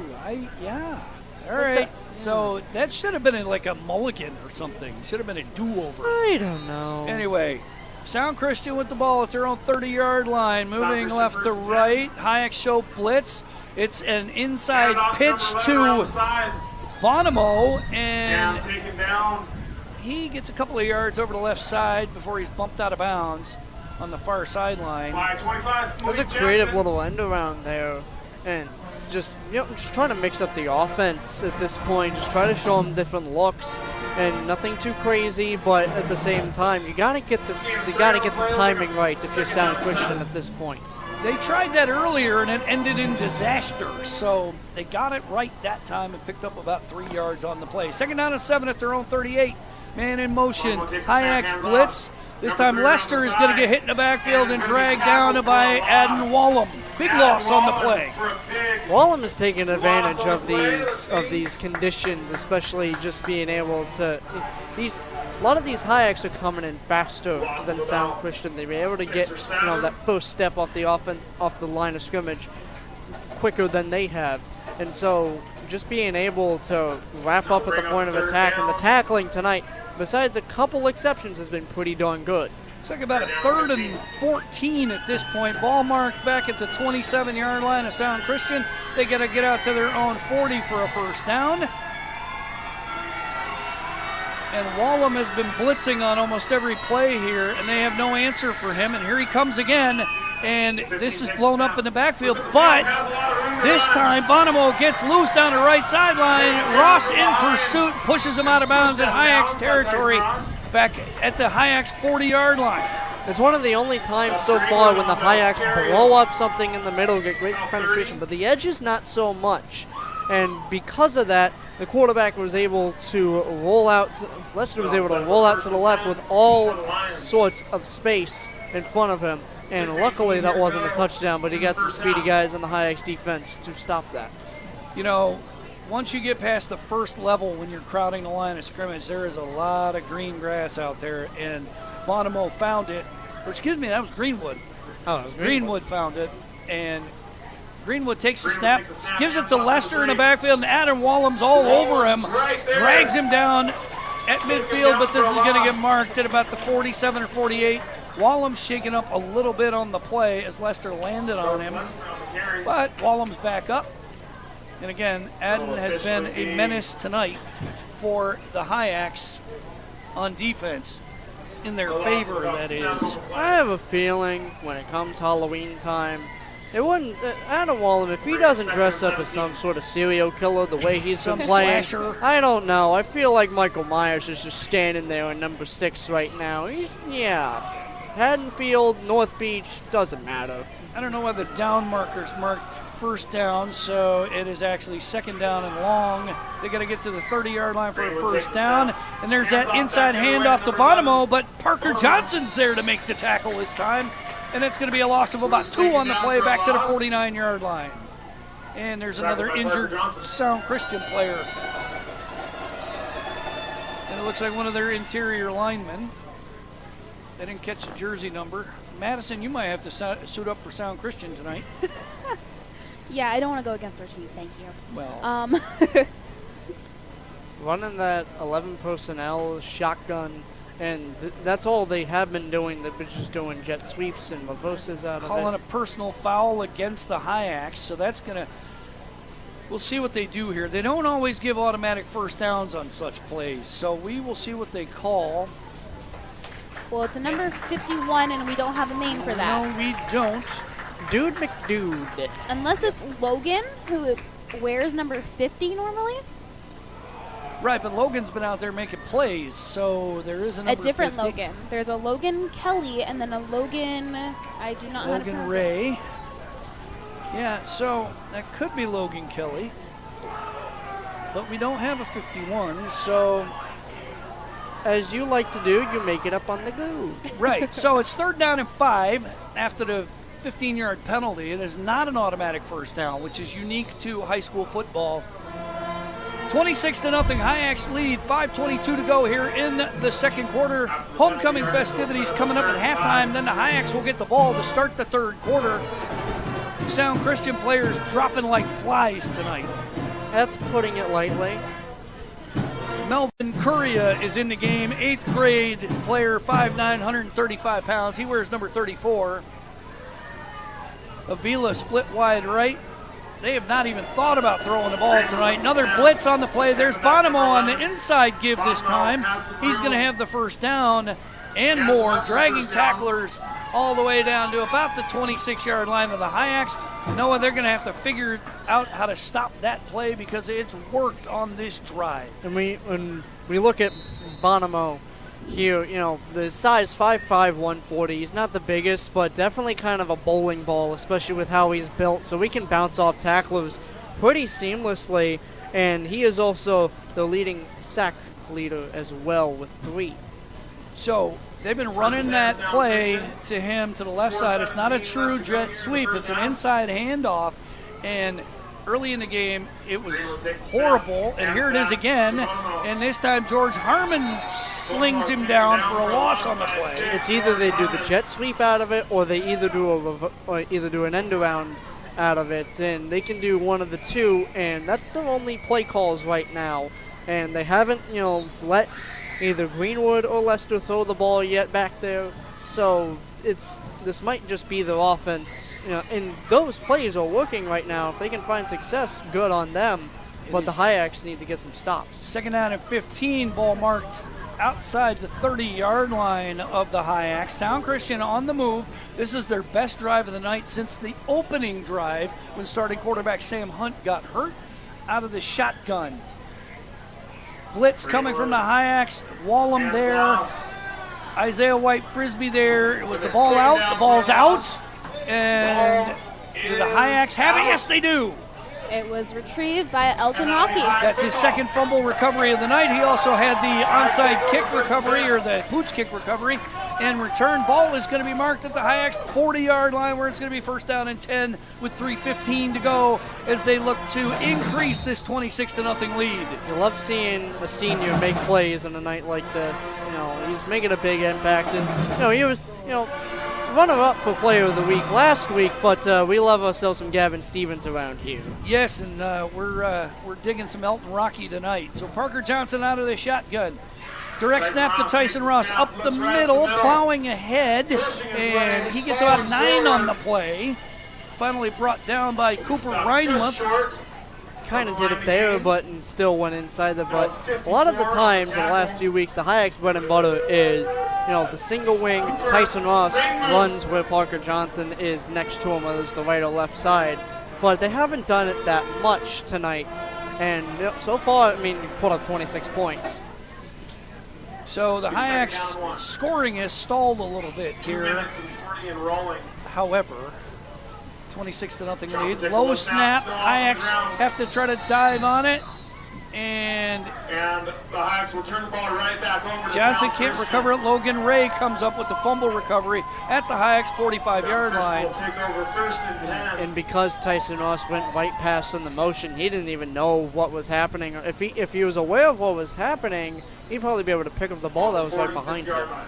So it was funny on the last possession for Sound Christian. I was going to say, well, did they throw the ball? I think if they tried to throw the ball, it would go the opposite direction. Probably. So Parker Johnson a little shaken up on that last play.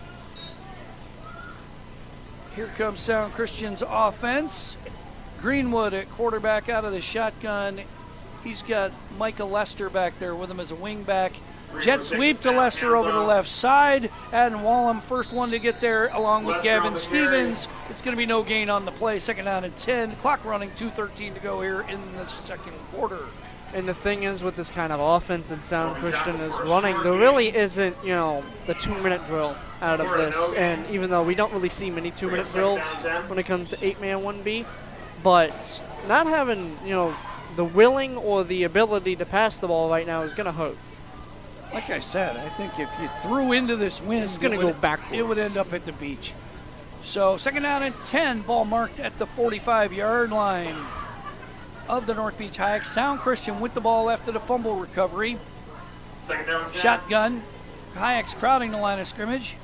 Blitz coming. Takes a snap. Chasing Greenwood. They slow him down. Harmon's there, and then a whole bunch of black jerseys wrestle him down at the 49-yard line. It's going to be 3rd down and long, 1:24 to go. And does Brent Washy start using timeouts? I think you consider it right now, and that was just a fake jet sweep power off that left side, and the Hyaks powered the power there. I'm not saying that again, good lord. Anyways. Power squared. Oh, Yeah, okay. Well, I ruined it, you ruined it more. Here we go. Hey, at least I'm not in the equation.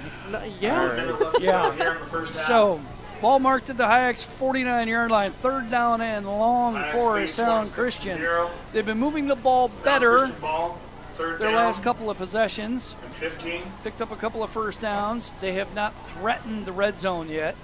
And there goes Greenwood over the left side. Plenty of running room.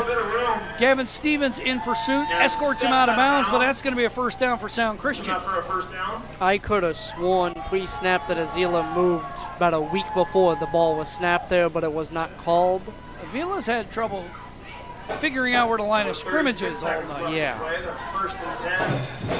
Sound Christian Lions. So the ball is marked inside the 35 of the Hyaks. 1st down and 10. 36 seconds to go here in the first half. Sound Christian could really use a score here. Man in motion, handoff to Lester on the jet sweep, looking for running room over the right side. Finds some. Stevens whiffed on the tackle, and it's going to be about a 6 or 7. Call it a 9-yard gain. That's some clock issues, I know. Timeout taken by Sound Christian. Ball marked at the 26-yard line. And having trouble getting the clock stopped here. It keeps ticking away, and even though a timeout's been called.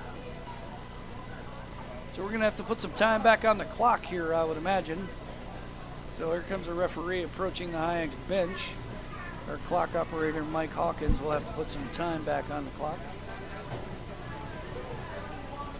So, again, Sound Christian with a couple of wrinkles in their running game, Noah, that we expected, but since Sam Hunt and Kona Rousseau not playing, we didn't expect them to get that creative. Well, that creativity's got them on the move here.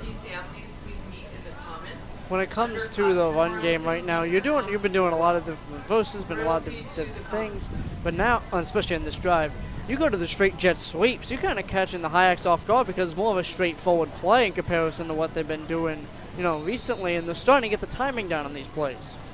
So 30 seconds put on the clock. And here is that little pitch to Bonomo, but this time the Hyaks read it. Adden Wallum is there. There's a penalty marker on the play. We'll see what the call is. Clock stops with 25 seconds to go here in the second quarter. So there was that little pitch or pop pass to Bonomo, and Hyaks read it perfectly. And we got another personal foul on the Hyaks. So this one is actually going to be a 15-yard variety on the face mask. So it looks like Wallum came in a little high on that. That's going to move Sound Christian all the way inside the Hyaks 15-yard line down to about the 12. So Hyaks finally figured out that play, but got a little too aggressive on the tackle. Jet sweep over the right side, cuts back inside. That's Lester looking for the end zone. He's not going to find it. He's bottled up at about the 5-yard line. The blocking on the edges on those jet sweeps has been a lot better for Sound Christian. Has been a lot better for Sound Christian on those jet sweeps and just being able to get it up the middle. And, you think the yards are right up the middle. You're mainly true. Good on you. Well, the Hyaks have been able to get up the field on the edges, and so there's a cutback lane there. If they miss the tackle in the backfield on the middle linebacker blitz, there's a natural running lane that opens up. Right. 11 seconds to go. Sound Christian coming out of a timeout here. 26-0. Sound Christian desperately needing a score here. Hyaks will get the ball to start the second half unless there's some kind of onside kick chicanery. And You're just going to say into existence, so. I know. That's what I'm not saying. And now we've got a penalty on North Beach. Head coach Brent Washy's out on the field arguing with the officials. And we'll see what the infraction is here. Penalty flag has been thrown. Very aggressively, I might add. vary, and I'm not sure what head coach Brent Washy's beef with the officiating or otherwise is here. But we've had a couple of, I hate to say it, a couple of missed calls by the officials tonight. And I think head coach Brent Washy. It was just them yelling for him to get off the field. Yeah. Not ejected, just off the field. Because that would be the thumb, you know, Correct. right? Anyway, there's that pitch up the middle. Bonomo has it, looking for the end zone. And they are going to stop him. The ball's out, but they're going to say forward progress. And he gets to the, not sure where they're going to mark it. Forward progress to stop. And clock should Bonomo on the carry. be, clock stops now. Bonomo, thank you. And it's going to be first and goal for Sound Christian. Clock I like winding, they're that. going to try to get a playoff. And that's going to do it for the half. Time They call out. timeout. I didn't think they had any timeouts Sound left. Christian. There are no timeouts left. And yeah. the clock expires. We go to halftime with the Hyaks preserving a 26-0 lead. Sound Christian did get something going there late in the second quarter. They were knocking on the door. Head coach Brent Washy having some conversation with the officials here. Not sure what they're talking about. It could be the fact that Avila for Sound Christian keeps moving before the snap. Kind of like Jawan Taylor for left tackle for the Chiefs. Kansas City Chiefs false starts every play, and they never play. call it. He could be arguing the call on Adden Wallum on the face mask. Could be anything here. And, you know, if we had a sideline reporter, maybe we could find out what's going on. Oh, But, be quiet. I'm not going down there. I might go down there for an interview with the coach, but no. that'll be after the game. No, I'm just kidding with you. There is no way I'm sending you out into this. So, If the world can see the side eye I'm giving you right now. It's a good side eye. you know, I did get a text, and somebody, you know, sent a nice picture of us on the big screen TV. So, yeah, somebody's watching the YouTube feed. But yeah, you're watching Hyaks football on KOSW 88. Watching on the radio. You've got Hyaks football on KOSW 88.9 FM, streaming at KOSWRadio.com, simulcast on North Beach TV, cable channel 68, and streaming with pictures on North Beach TV's YouTube channel. I'm Jerry Knack, along with Noah Knack and Madison Crooks. Noah, 26-0 Hyaks. What'd you see? Well, I saw a Hyaks team that came out a lot more aggressive than Sound Christian right off the jump. It does help when you don't have, you know, your top two playmakers, you know, Sam Hunt and Kona Rousseau. And with Sam Hunt getting injured, that killed the opening drive heavily. And I don't know how you can heavily kill something, but I guess you can. And I just, yeah. Anyways. Murder by death. Murder by death, yeah.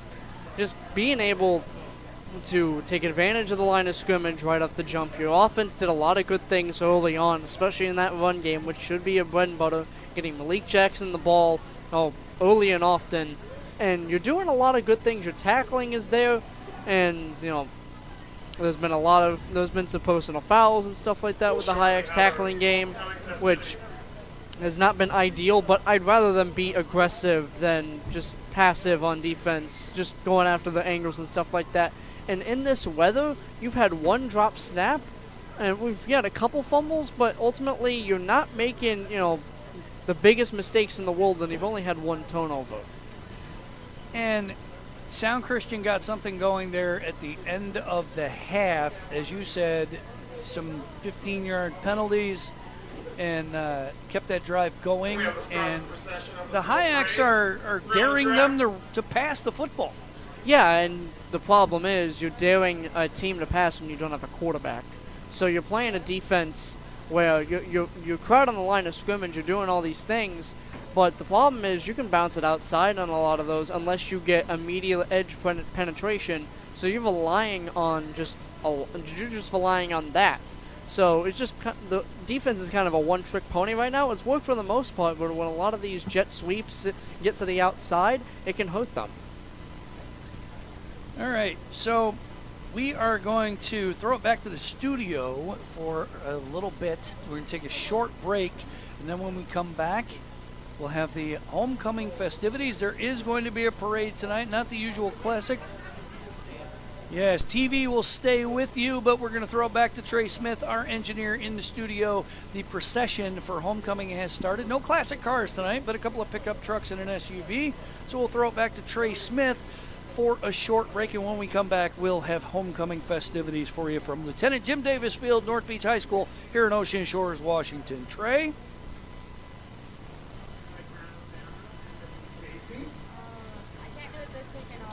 And Clover Bijou with Mom Ada.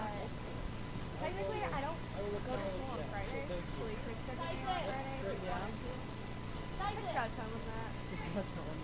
And like football going this to my schedule, like because. And finally, our seniors who are being driven around the track. We have Prince Evan Barron in the first car with Mom Kristen, stepdad Christopher. When's your next schedule? And with him will be Princess Eva Free with Mom Becky and Dad Steve. Driven by Wendy McCoy. I mean, you're doing running start, right? Yeah. How's running start? College work. And the next. Well, yeah.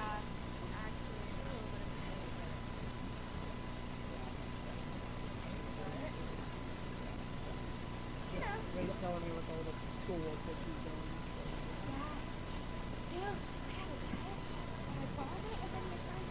And then now she's doing an essay right now. Yeah. Like, Yeah, the same essay I'm doing. And we wrote it about the same thing.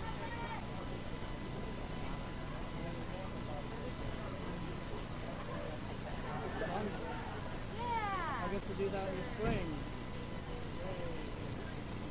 Honestly, if you like actually, if you're just like, okay, I have to do this and you do it, it's not that hard. If your mind is Like, set on if it, you're like king of procrastinating, it's gonna be your worst I nightmare. can be sometimes, that's why I'm kind of worried about That's it. what I did last night, and now I'm like backed up 2 weeks.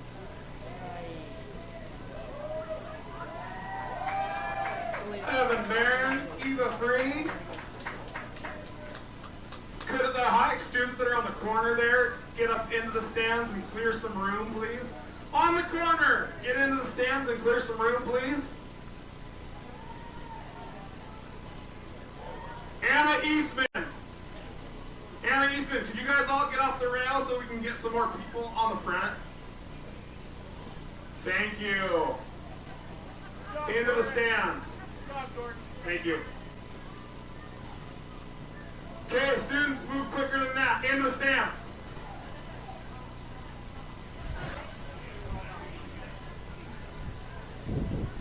So we have Princess Eva Free. Thank you, Trey. Much appreciated.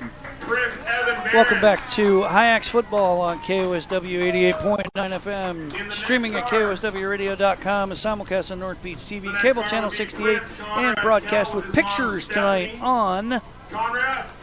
YouTube.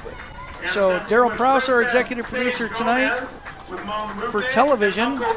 Trey Smith, our engineer in the studio, had to get the station back on the air. Terrestrial radio went out. Trey had to employ the backup transmitter, so we are back on the air. Live stream was fine, but we lost the over-the-air signal, which is back in. And Madison, what's happening?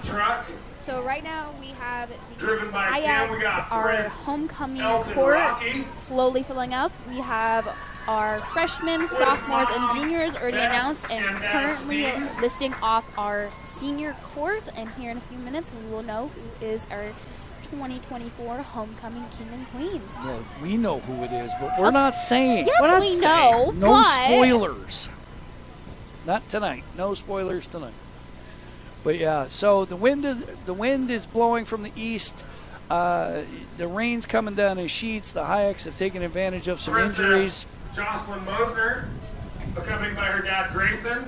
So And Elton Rocky. 57 Once again, degrees here we go. outside. It's called a Princess. drizzle. Rain's supposed to stop in 7 minutes. I'll believe it when we see it.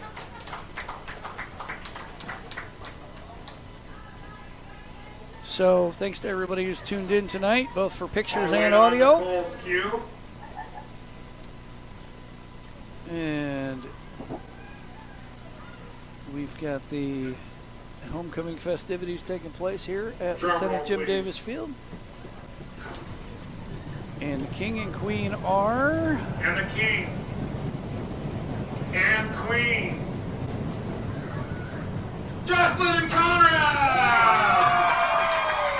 Your king and queen 2024! Conrad Kell and Jocelyn Mosner. Congratulations. Conrad wears number 50 on the football team. He is a 6 foot 1 inch, 190 pound senior, plays offensive and defensive line, does a few other things. And there is your king and queen. Jocelyn was a little surprised there. I don't know why she is. She is a very talented, smart individual. She is loved, and of Please course she give it is up for your beautiful. homecoming court! Yeah, so Conrad was pretty excited by it, and Your king and queen, Jocelyn and Conrad! Definitely will get some good photos of him tonight. absolutely. Good for them. So now they got to keep Sound Christian from coming back in this ball game. So we had an abbreviated parade tonight. We had a couple of pickup trucks and an SUV. Normally, it's classic convertible cars. I was part of the homecoming court for the past 2 years, and I got drove by Mr. Paul Schultz each I year. remember that. We got to ride in these classical cars, and unfortunately this year during our town homecoming parade, that wasn't happening. We had school buses and pickup trucks where the high school were supporting the homecoming parade, and I wonder what is happening, and I hope that we can continue the tradition of having old-fashioned cars, because that was a really great impact for these kids to drive in. It was a lot of fun being able to be in one of those cars again, because I used to do that with my grandpa when I was younger. And last year, the outpouring of Hyak alumni was tremendous. I was stunned by how many people were here for that homecoming game a year ago. And this year it was done a little differently. 2 separate homecoming type events. We had the 100 years of Hyaks, dating back to 1924 and the founding of Moclips High School, and then that school closing in the late 80s, and then North Beach High School becoming a thing. That was held in late September against Tahola. The Alumni Association put that on. This is the official North Beach High School 2024 homecoming. And so Hyaks poised to win their homecoming game, and as Madison said in the first half, ultra important to win your homecoming game, especially when it's paired up with senior night. And when you have a senior as who is also a football player on the team to become the king of homecoming, it seems that the football team likes to dedicate the win to that player. Oh. Well, it's looking like right now the clubhouse leader for KOSW Player of the Week is number 45, Elton Rocky, unless something changes. He's got a couple of fumble recoveries. He's got some nice runs, but the key play of the game, it set up a touchdown. He recovered a squib kick and returned it to the Sound Christian 30-yard line, and that set up a touchdown for the Hyaks.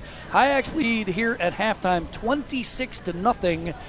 And not only would it be great for them to get a win tonight, but a shutout would be even more spectacular, especially since Sound Christian, their 3 wins so far this season have all been shutouts. Now, the big news, something we did not know about heading into the broadcast, Kona Rousseau, the star quarterback for Sound Christian, 17 touchdowns on the ground on the season, 7 through the air, is not playing tonight. He did not suit up.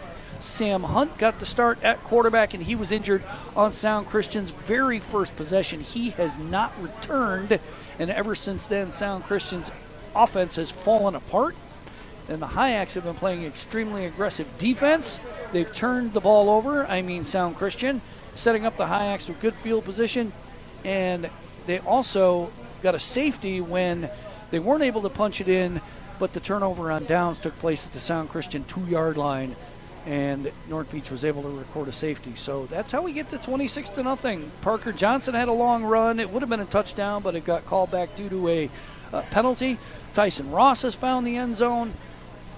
They've been efficient on 2-point conversions. They converted all 3 so far tonight. Their offense kind of slowed down a little bit in the second quarter. Sound Christian found some footing late in the second quarter. What do you expect to see here in the third quarter, Noah? Well, I want the Hyaks to rev up what the offense was doing that in the first quarter. And just being able to run the ball efficiently, especially right up the middle, just having that, in your arsenal. A lot of the stuff that they were doing throughout, late in the second quarter, they're trying.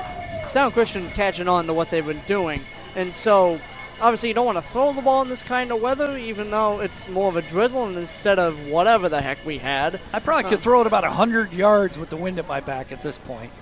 I blow out my shoulder doing it. Yeah, I was about to say. Hyaks are taking the field. They're at midfield, hopping up and down. Sound Christian coming back out. We'll see what happens here in the second half. Again, Sam Hunt injured early on. A couple other players shaken up, but they've managed to come back into the game. Adden Wallum has been a menace all night long for the Hyaks defense, and he's been blitzing almost every play from his middle linebacker spot the last couple of drives, and he's been disrupting everything. George Harmon has been living in the backfield the last couple of series. But what happens, as you pointed out, they've been able to escape on some of those plays and pick up some big yardage if the Hyaks don't make the tackle in the backfield. And, even though last week was a little bit better when it comes to tackling for the Hyaks, before then the tackling for them was just not good. Thank you. There you go. That was probably the best way I can put it. And so it being improved the last couple weeks has definitely helped tonight. And when they're getting off the ball a lot quicker than Sound Christian, it's helping them to make the tackles. They're making sound plays in the backfield in particular, and you're putting them in bad predicaments on second and long.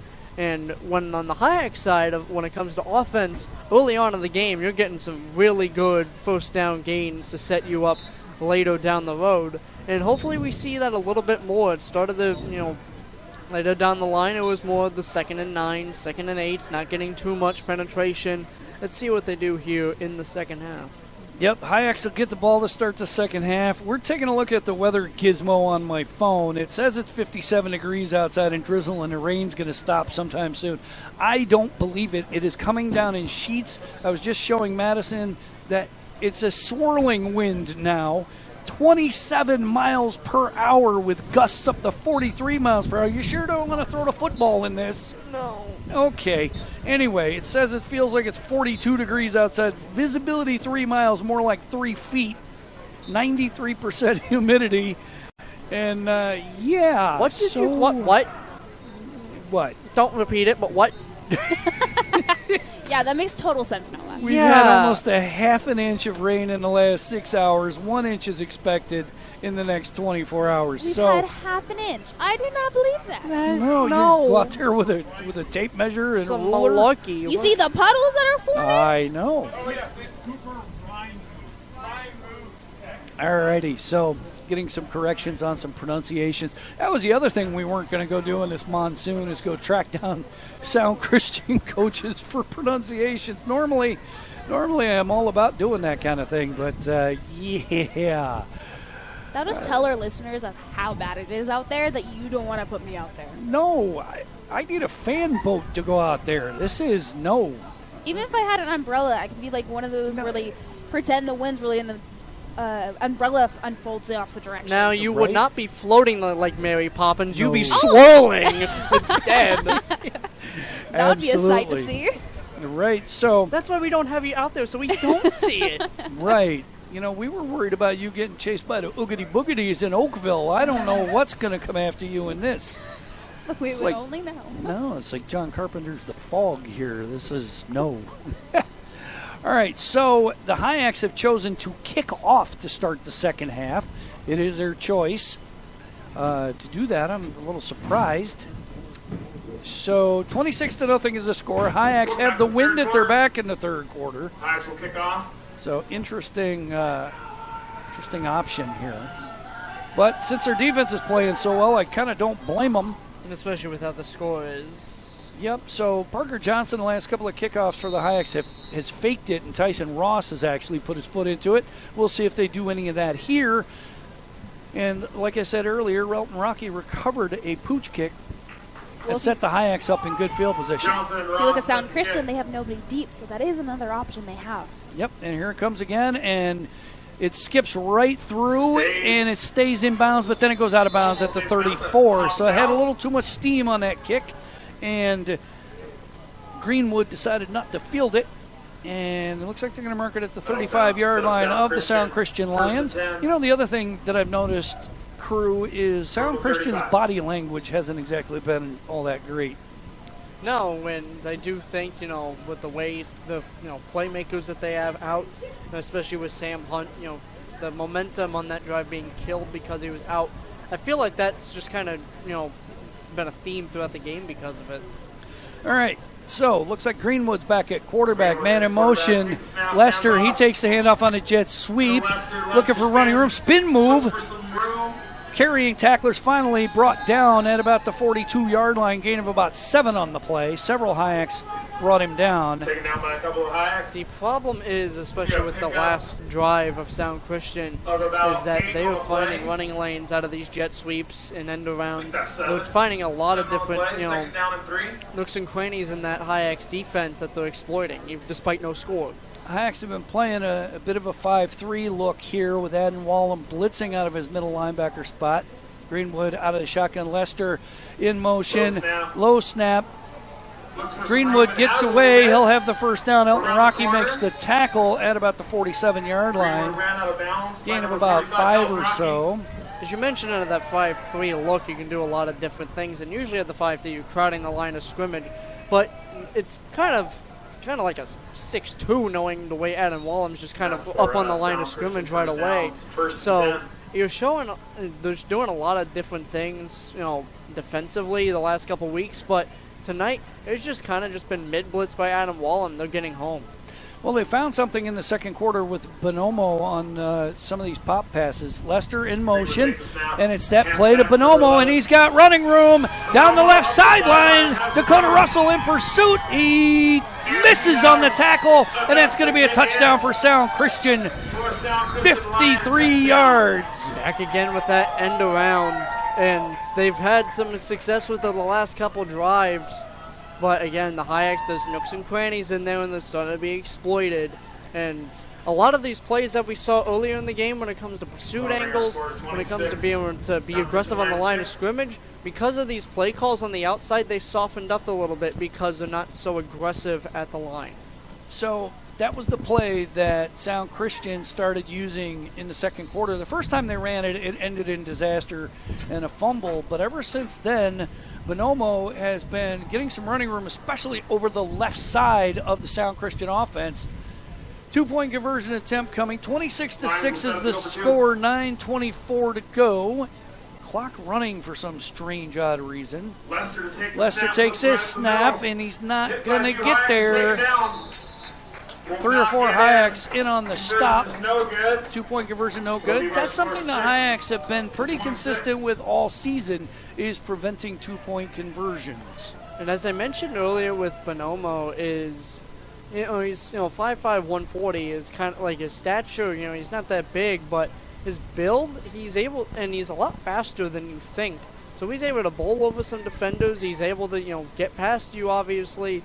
So he's kind of been a little Swiss Army knife for this offense right now, doing a lot of different things with them out of that reverse in particular, end around, sorry. Well, he turned the corner and turned on the Jets, and he was gone down the left sideline. And I can kind of tell with some of the Hyaks DBs, they're flipping their hips a certain way, which is giving more of an alley towards the edge with Bonomo and a lot of other players when they try to go out on the edge. So you got to be a little more sound on defense if you're the Hyaks. They're respecting a pass that's not coming.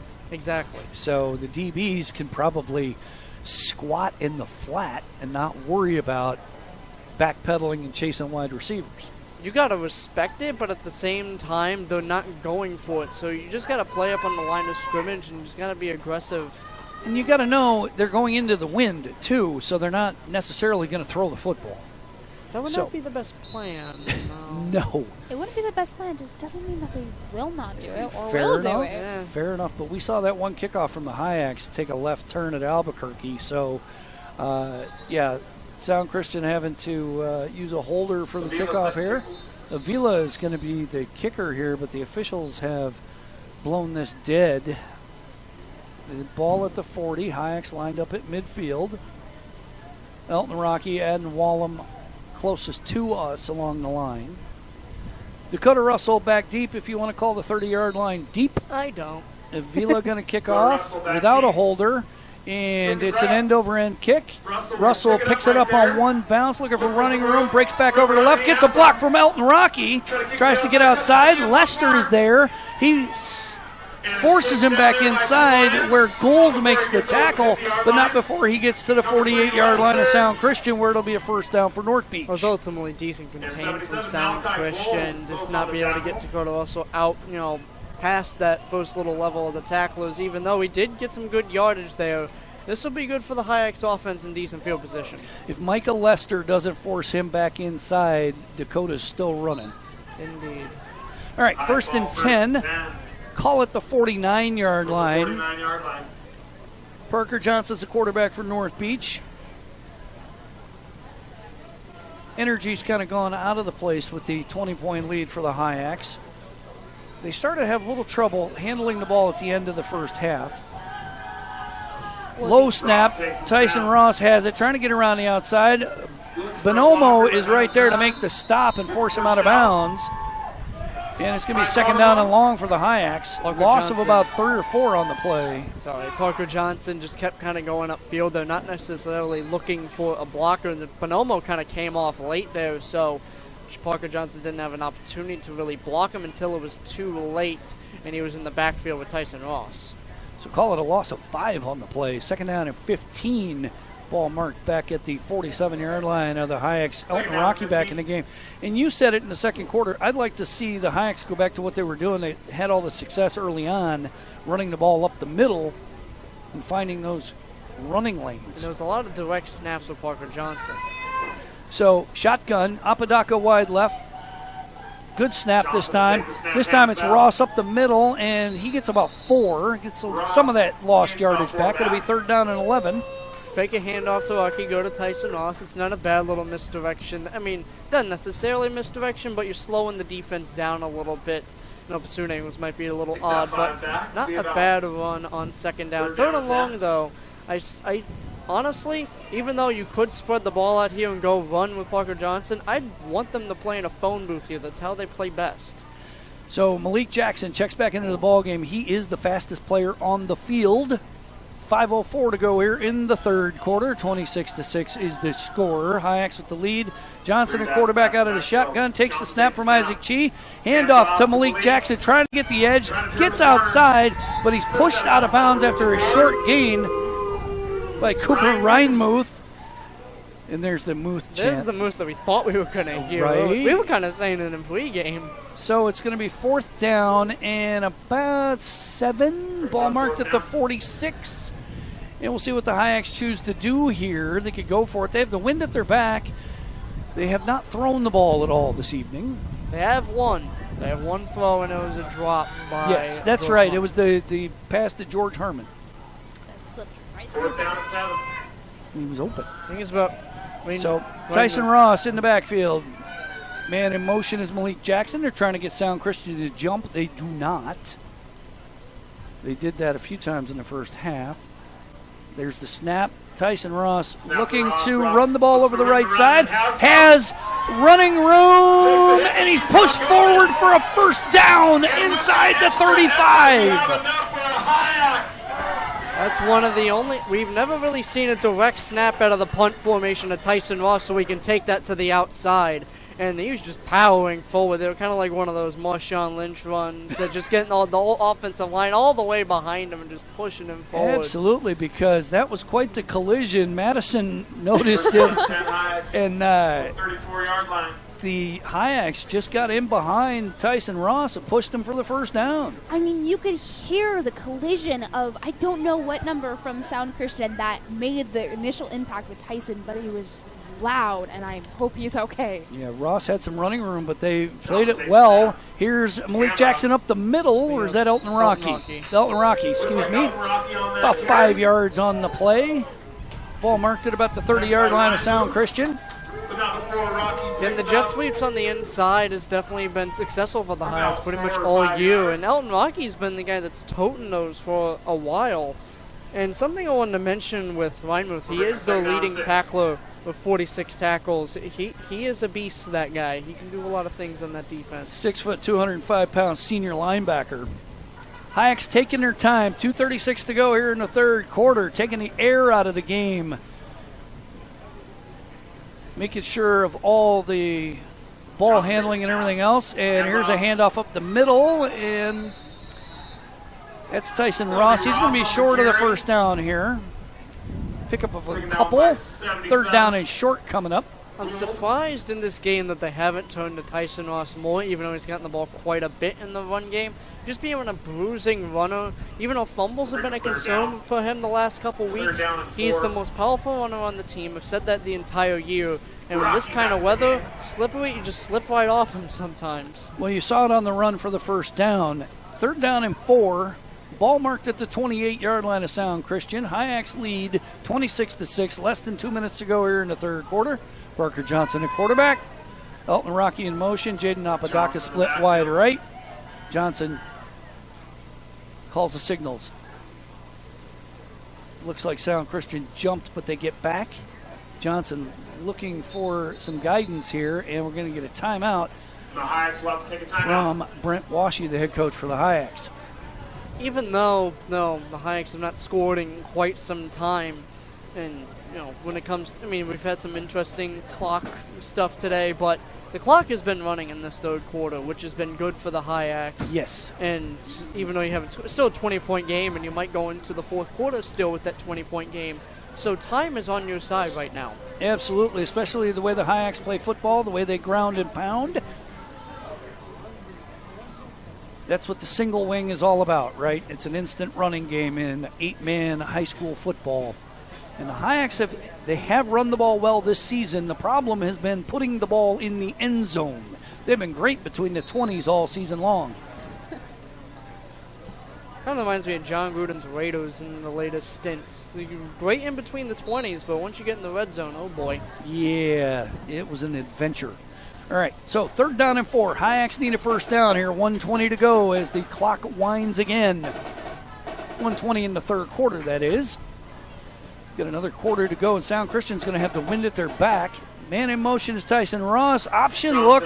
Parker Johnson keeps it. He's to the 25. He's going to be about a yard short, maybe 2. It's going to be fourth and short. Of course, the Hyaks will go for it here. They marked it at the 26, so only a gain of 2. 4th and 2 coming up. Less than a minute to go here in the third quarter. Regardless of score, this has been about a 7-minute drive, which has been huge for them. Absolutely. So they gave up their first score of the night, and I'm not surprised after the way Sound Christian moved the ball at the end of the half. Fumbled snap. Tyson Ross picks it up, and he's not going to get the first down. Tries to push forward. And Sound Christian player doing a little flexing.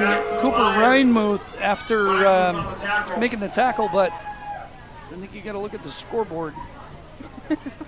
15 seconds to go here in the half. Sound Christian will take over. About a yard short on that. If he doesn't drop the snap, he probably picks up the first down. Clock has been running a lot in this third quarter. So now it's sounding like they've just kept the running clock. Yep. End of the third quarter. Hyaks with the 26-6 lead. I don't know if that's because of the score, the weather, lack of players on the Sound Christian side as their depth has been injured this evening. To be honest, it could be all above. Yep. So we've had a running clock here the entire second half. We're going to go to the fourth quarter with the Hyaks with the lead. Sound Christian with the ball. They scored the last time they had it. Hyaks having trouble defending that end around with number 11, Robert Bonomo. He's a junior, 5'5", 140. As Noah said, he's a tight end, but they use their tight ends and wide receivers like running backs. It's almost like a U.S. Naval Academy or Army-style offense without the triple option part of it, but you use your wing backs in end arounds and jet sweeps. Right, and it's a unique offense, even though just the amount of jet sweeps that they do run, it can get predictable. But if you're good at it, you're good at it at the end of the day. And the Hyaks have taken away the quarterback runs up the middle for the most part, and especially after Sam Hunt left the game with an injury on the opening possession. So, clock is set, 12 minutes. 12 minutes for the Hyaks to secure their second victory of the season. We'll see if they do it. Lester with the handoff on the jet sweep.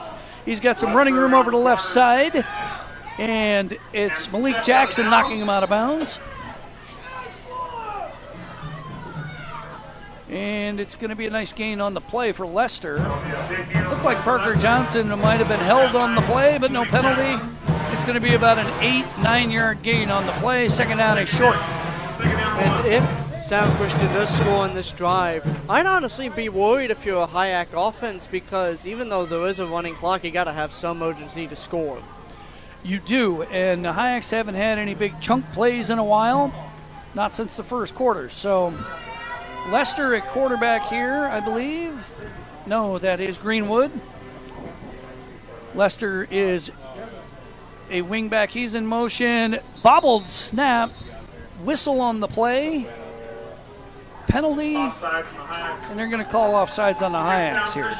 Self-inflicting wounds for the I'm Hyaks. not entirely sure what happened here. I don't either. Automatic first down for Sound Christian. I'm not sure what's been going on with the officiating tonight. I don't know either. But, yeah.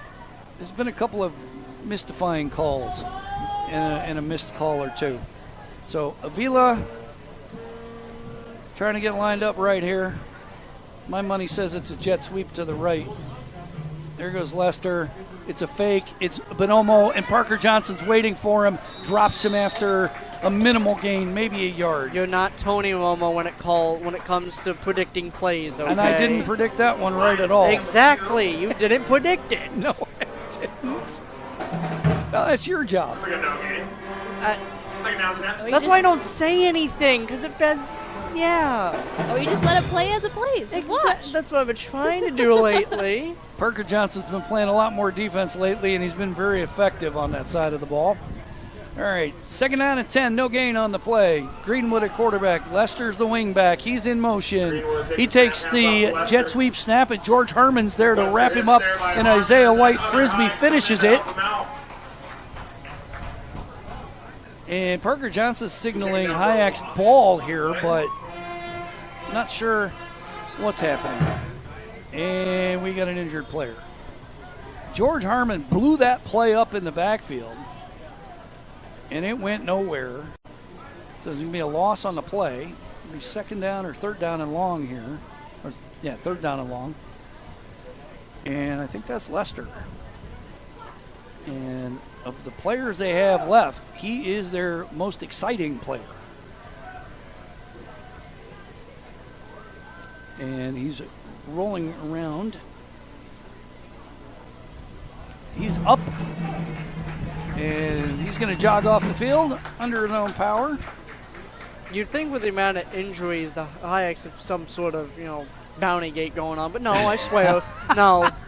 Well, that's not that kind of party. Even though they're on Steelers uniforms, they're pulling some Saints stuff. No, we're good. It's third down and about 15. 9:30 to go in the ball game. Hyaks with a 26-6 lead, trying to hang on for their second win of the season. So if Sean Payton isn't listening to me as we speak right now. No, I just think Adam Wallum and George Harmon have been really aggressive when they bring the Sound Christian players to the ground. They just seem mad. I would be too. Yeah, with the way this season is gone, and right? I'd rather them be mad than not want to play at all. Wind at their back. I wonder if we see Greenwood put one up here. Avila wide left. That's Curria in motion. Band making a lot of noise. Bonomo in the backfield, and he's going to be tackled by Adam Wallum immediately on the middle linebacker blitz. Jump the snap perfectly. Yes, he did. And obviously, we've seen the mid blitz out of Anawala pretty much all night. But it didn't matter what they were going to run there, whether it was the quarterback keeping it, or it was going to be a jet sweep. It could have been a jet. I don't think it was going to work. No, that one flamed out, didn't it? Uh-huh. Oh, that was a good one, and you know it. Yeah. Mm-hmm. That was one of your better ones now. Yep, it is 4th and 19, all the way back at the Sound Christian 30. Wallem on the blitz again. Bonomo gets it. He's over the right side. He's got running room, cuts back. Elton Rocky's there to make the stop long before he gets to the first down marker. It is going to be a turnover on downs, and Hyaks football in Sound Christian Lions territory. The Hyaks definitely cranked up the intensity on that defensive drive, and that's what they needed to do. And if you allowed a score there, it's a two-score ball game, and you could not have that, especially when your offense hasn't done much. They've done enough. They've done possessed the football, right? So under 8 minutes to go, 26-6 is the score. Ball is marked at just outside the 35-yard line of Sound Christian. Malik Jackson checks into the game for North Beach. As you said, it would be nice to see them get some points here, salt this thing away. They haven't scored since the early second quarter. So Parker Johnson calls the signals. Tyson Ross up the middle, pushes his own guy out of the way, dragging tacklers. Bonomo strips the ball, and it is recovered by Bonomo. It sure looked like Ross might have been down on the play, but now he's down on the field, and Bonomo takes it away, and it is Sound Christian ball at the 27-yard line. He stayed with it and stripped the ball from Tyson Ross. Mentioned fumbling issues with Tyson Ross the last few games. I know it's slippery weather, but it still adds to the narrative that he's had some fumbling issues. Both middle linebackers, Bonomo and Adam Wallem, had good nights tonight. They've especially in the second half, Bonomo's showed out. And Cooper Reinmuth has had a nice game tonight too, especially in the second half. All right, so Hyaks give the ball back after a turnover on downs. Ross fumbles it back. So Greenwood at quarterback, Bonomo in the backfield with him, and this time that goes nowhere, and it looks like George Herman on the play. The TFLs have to be in the double digits at this point for the Hyaks. It's got to be north of 20, right? Yeah. So, Madison, does it look like the rain's lit up at all? I think our phone apps are a little off tonight. Oh, no, not at all. Yeah, no. It looks like the rain is going in circles, actually, over the field. If you go onto the TV tonight, you will see that our players are muddy. They are not a gold anymore, but more of a brown. Like a brown mustard. Yes. Yeah, and their jerseys are plastered to them, soaking wet. Yes. All right, Greenwood calls out the signals out of his shotgun. Bonomo takes the jet sweep snap, and Adam Wallem is waiting for him back at the 20-yard line. Call it the 21, and it's another big loss on the play, and I think the Hyaks have figured this out. It took them 2 quarters, but they definitely did figure it out. Better late than never, especially, obviously the Hyaks offense has done enough. A running clock definitely does help, but at this point, you got to preserve your players if you're Sound Christian. Yep, 5:52, less than 5:50 now in the ball game to go.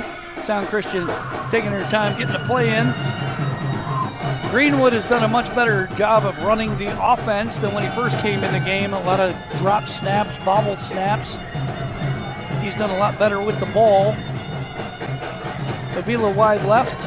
Single wingback is Bonomo. He runs across the formation, but Greenwood drops the snap, and it is going to bring up a 4th down and forever. Sound Christian gets back on top of it. That'll be 4th down. So what did I just say about handling the snap better, right? See, I will these things into existence. This is why I'm keeping my mouth shut. Ever since the first couple plays I did, I'm keeping my mouth shut. All right, 26-6, less than 5 minutes to go. Hyaks with the lead, Sound Christian with the ball, and it is 4th and 25 all the way back at their 15-yard line. The down marker hasn't changed to 4th down, but we know it's 4th down. So we are going to send Madison down to the field at some point to try to catch up with head coach Brent Washy. And so hopefully Madison won't wash away. See what I did there? Okay. 4:30 to go. Sound Christian. I don't know why the down marker still says third down. It is fourth down, and they're changing it now. Low snap. A throw over the right side. That's going to be picked off by Dakota Russell. He's headed for the end zone. It's a pick six for the North Beach Hyaks. 2 passes we've seen. 0 for 2. Interception. 32-6 is the score.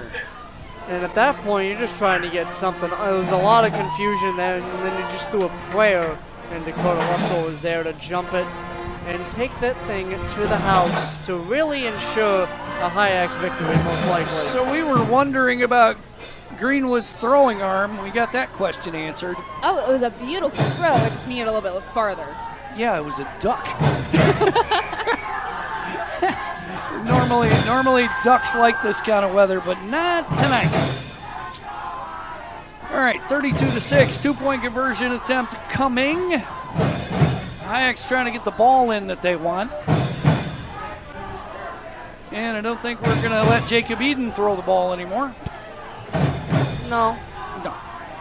But it's taken a while for this crowd to get back into it, and the defense has definitely risen to the occasion here in the fourth quarter. And here comes Parker Johnson, a quarterback out of the shotgun. 2-point conversion attempt coming. Direct snap to Tyson Ross. He plows up the middle, and I think he is stopped short. So keep our score 32-6. He was right there. And they were able to cut him down just before he could get to the goal line. And he comes up a little gimpy. Feels like he comes off gimpy at least once every game. And this is about the second time. Hey, no Dakota Russell rolling around. Don't you even. We got 2 minutes. We got 2 minutes and 42 seconds. He just had to pick six. Yeah, he had a pick six, but we want to make sure he's healthy the whole time. Every game he gets hurt, and I'm not down there this time to help him. Shush. You got 2 minutes and 42 seconds. 32-6 jinx is yourself. the score. North Beach with the lead. It's been 9 years since Sound Christian came this far west. They lost 70-14 the last time. It's going to be another 10 years before they come back.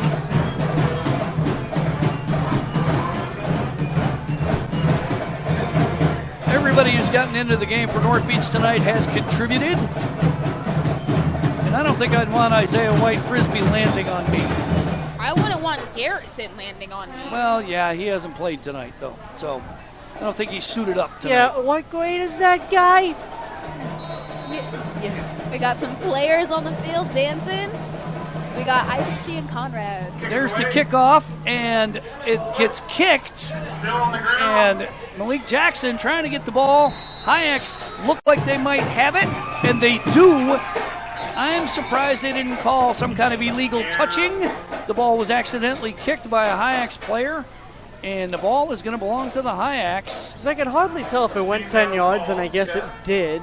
It did, and there was a bit of a soccer scramble for the ball. The ball was accidentally kicked. It's the wrong kind of football. And the ball squirted into Sound Christian territory. There's a fight for it. I know that they're discussing whether or not the ball went 10 yards or not. Malik Jackson recovered it for the Hyaks, but we'll see whose ball it actually is. And a discussion with head coach Brent Washy. These have not gone very well for him this evening. No.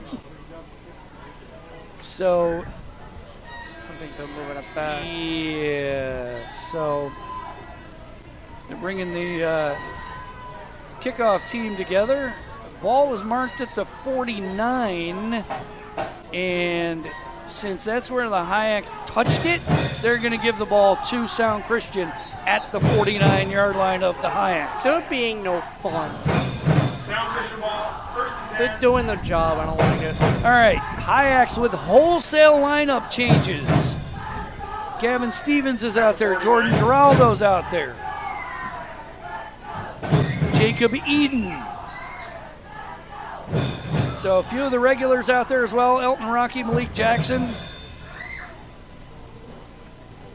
So there goes Bonomo in motion. It's Greenwood on the carry. He's going to get hit by Big Head and bumped out of bounds at about the 46-yard line of the Hyaks. 1:24 to go here in the ballgame. Hyaks with a commanding 32-6 lead. I'll make this joke before, but should I have the Hyaks defense on my fantasy team this week? Yeah, maybe you should have. Do you get points for tackles for loss? No, I don't think so, but I'll take turnovers and stuff like that. And only 6 points, so. All right, so we are going to send Madison Crooks down to the sideline to catch up with head coach Brent Washy post-game. And we gotta make sure she has all her accoutrement. And there's a snap, and it looks like a false start on the play. And that's exactly what it is. At least our official is very demonstrative tonight. There's been no ambiguity on what the calls have been. Can you not use big words, please, God? All right. My brain doesn't function that much, Mr. Author Man. Clock under 30 seconds. Bonomo in motion. Greenwood takes the snap, heads over the right side. This might be the last play of the game. He's got room down the right sideline. A lot of Hyaks in pursuit.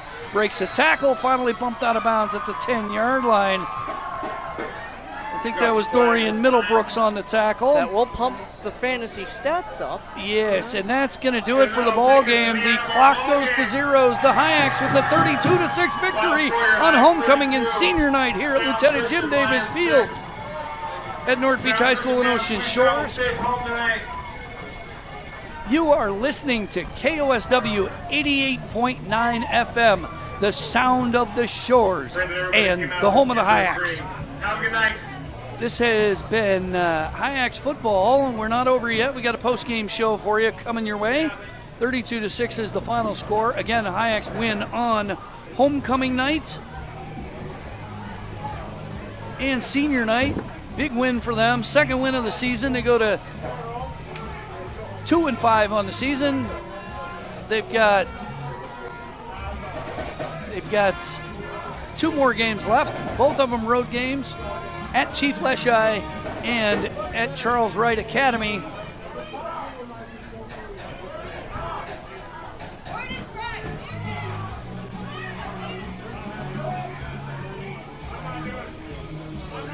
So we're trying to find out what's happening here with Madison.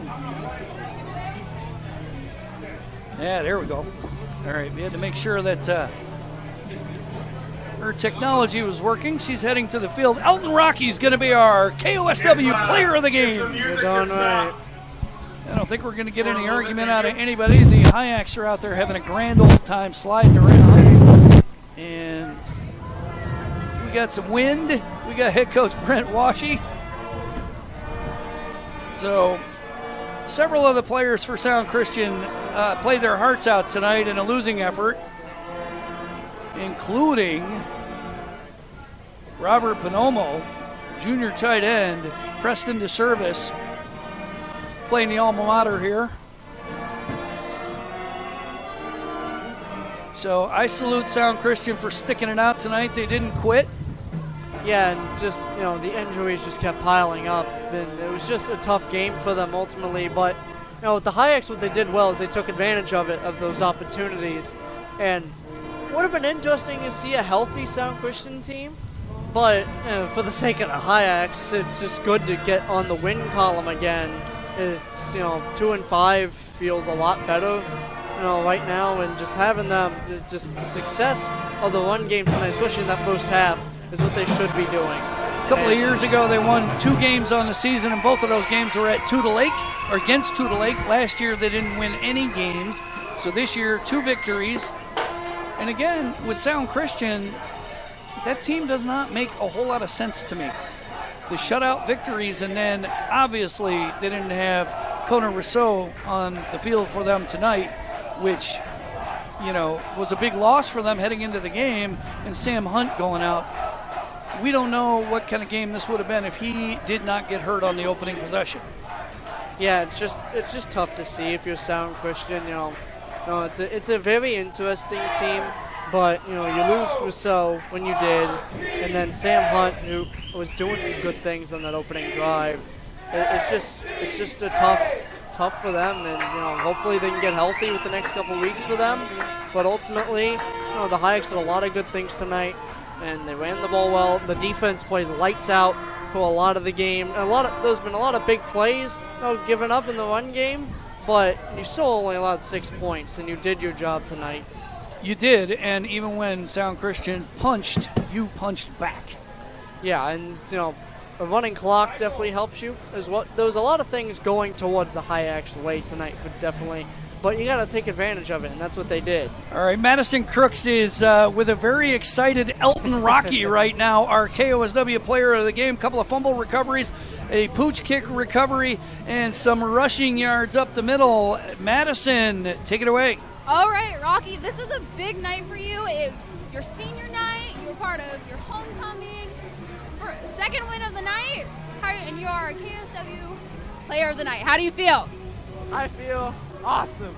This is like the funnest night I think I've ever had. I want to thank all the fans. They really made this special, honestly. This is awesome. All right, and how many years have you played the football before? I played all 4 of my high school years, and we've never won a homecoming. All right, so we've got a little audio issue here. Do we? Okay. All right, no, you're back. I got you. All right, come a little low because I think the wind's... Yeah, I've been playing high school football for 4 years now, and we've never had a homecoming victory. So having this is truly groundbreaking for me, and I'm absolutely stoked. All right, the wind is wreaking havoc. Madison can't hear you. Yeah, we've lost you. Heard everything Elton said, but now I've lost you. All right, so we've got some technical difficulties here. So, good interview with Elton Rocky. Maybe you can at least have a quick conversation with Coach Washi and relay what he says when you get back up here. But we definitely have some audio issues here. Yep, and we have lost Madison here. So, yep, for some strange reason. But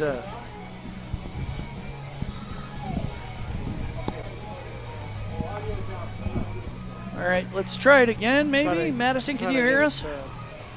Yeah, we can't hear you. Yeah, she's trying to come up to us. All right, yeah. So she's going to bring head coach Brent Washi up to the press box. So we'll put him on the headset and chat with him.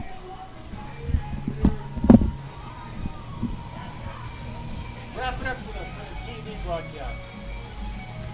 Wrap it up for the TV broadcast. Yep. All right. Well, for our TV viewing audience, for YouTube and everybody who's been streaming us, that's going to do it tonight from Lieutenant Jim Davis Field, North Beach High School in Ocean Shores. Hyaks win 32-6. Special thanks to executive producer Darryl Prowse and his crew. Stay with us on the radio side for a post-game interview with head coach Brent Washi. Have a great night on the video side. Have a great night on the video side.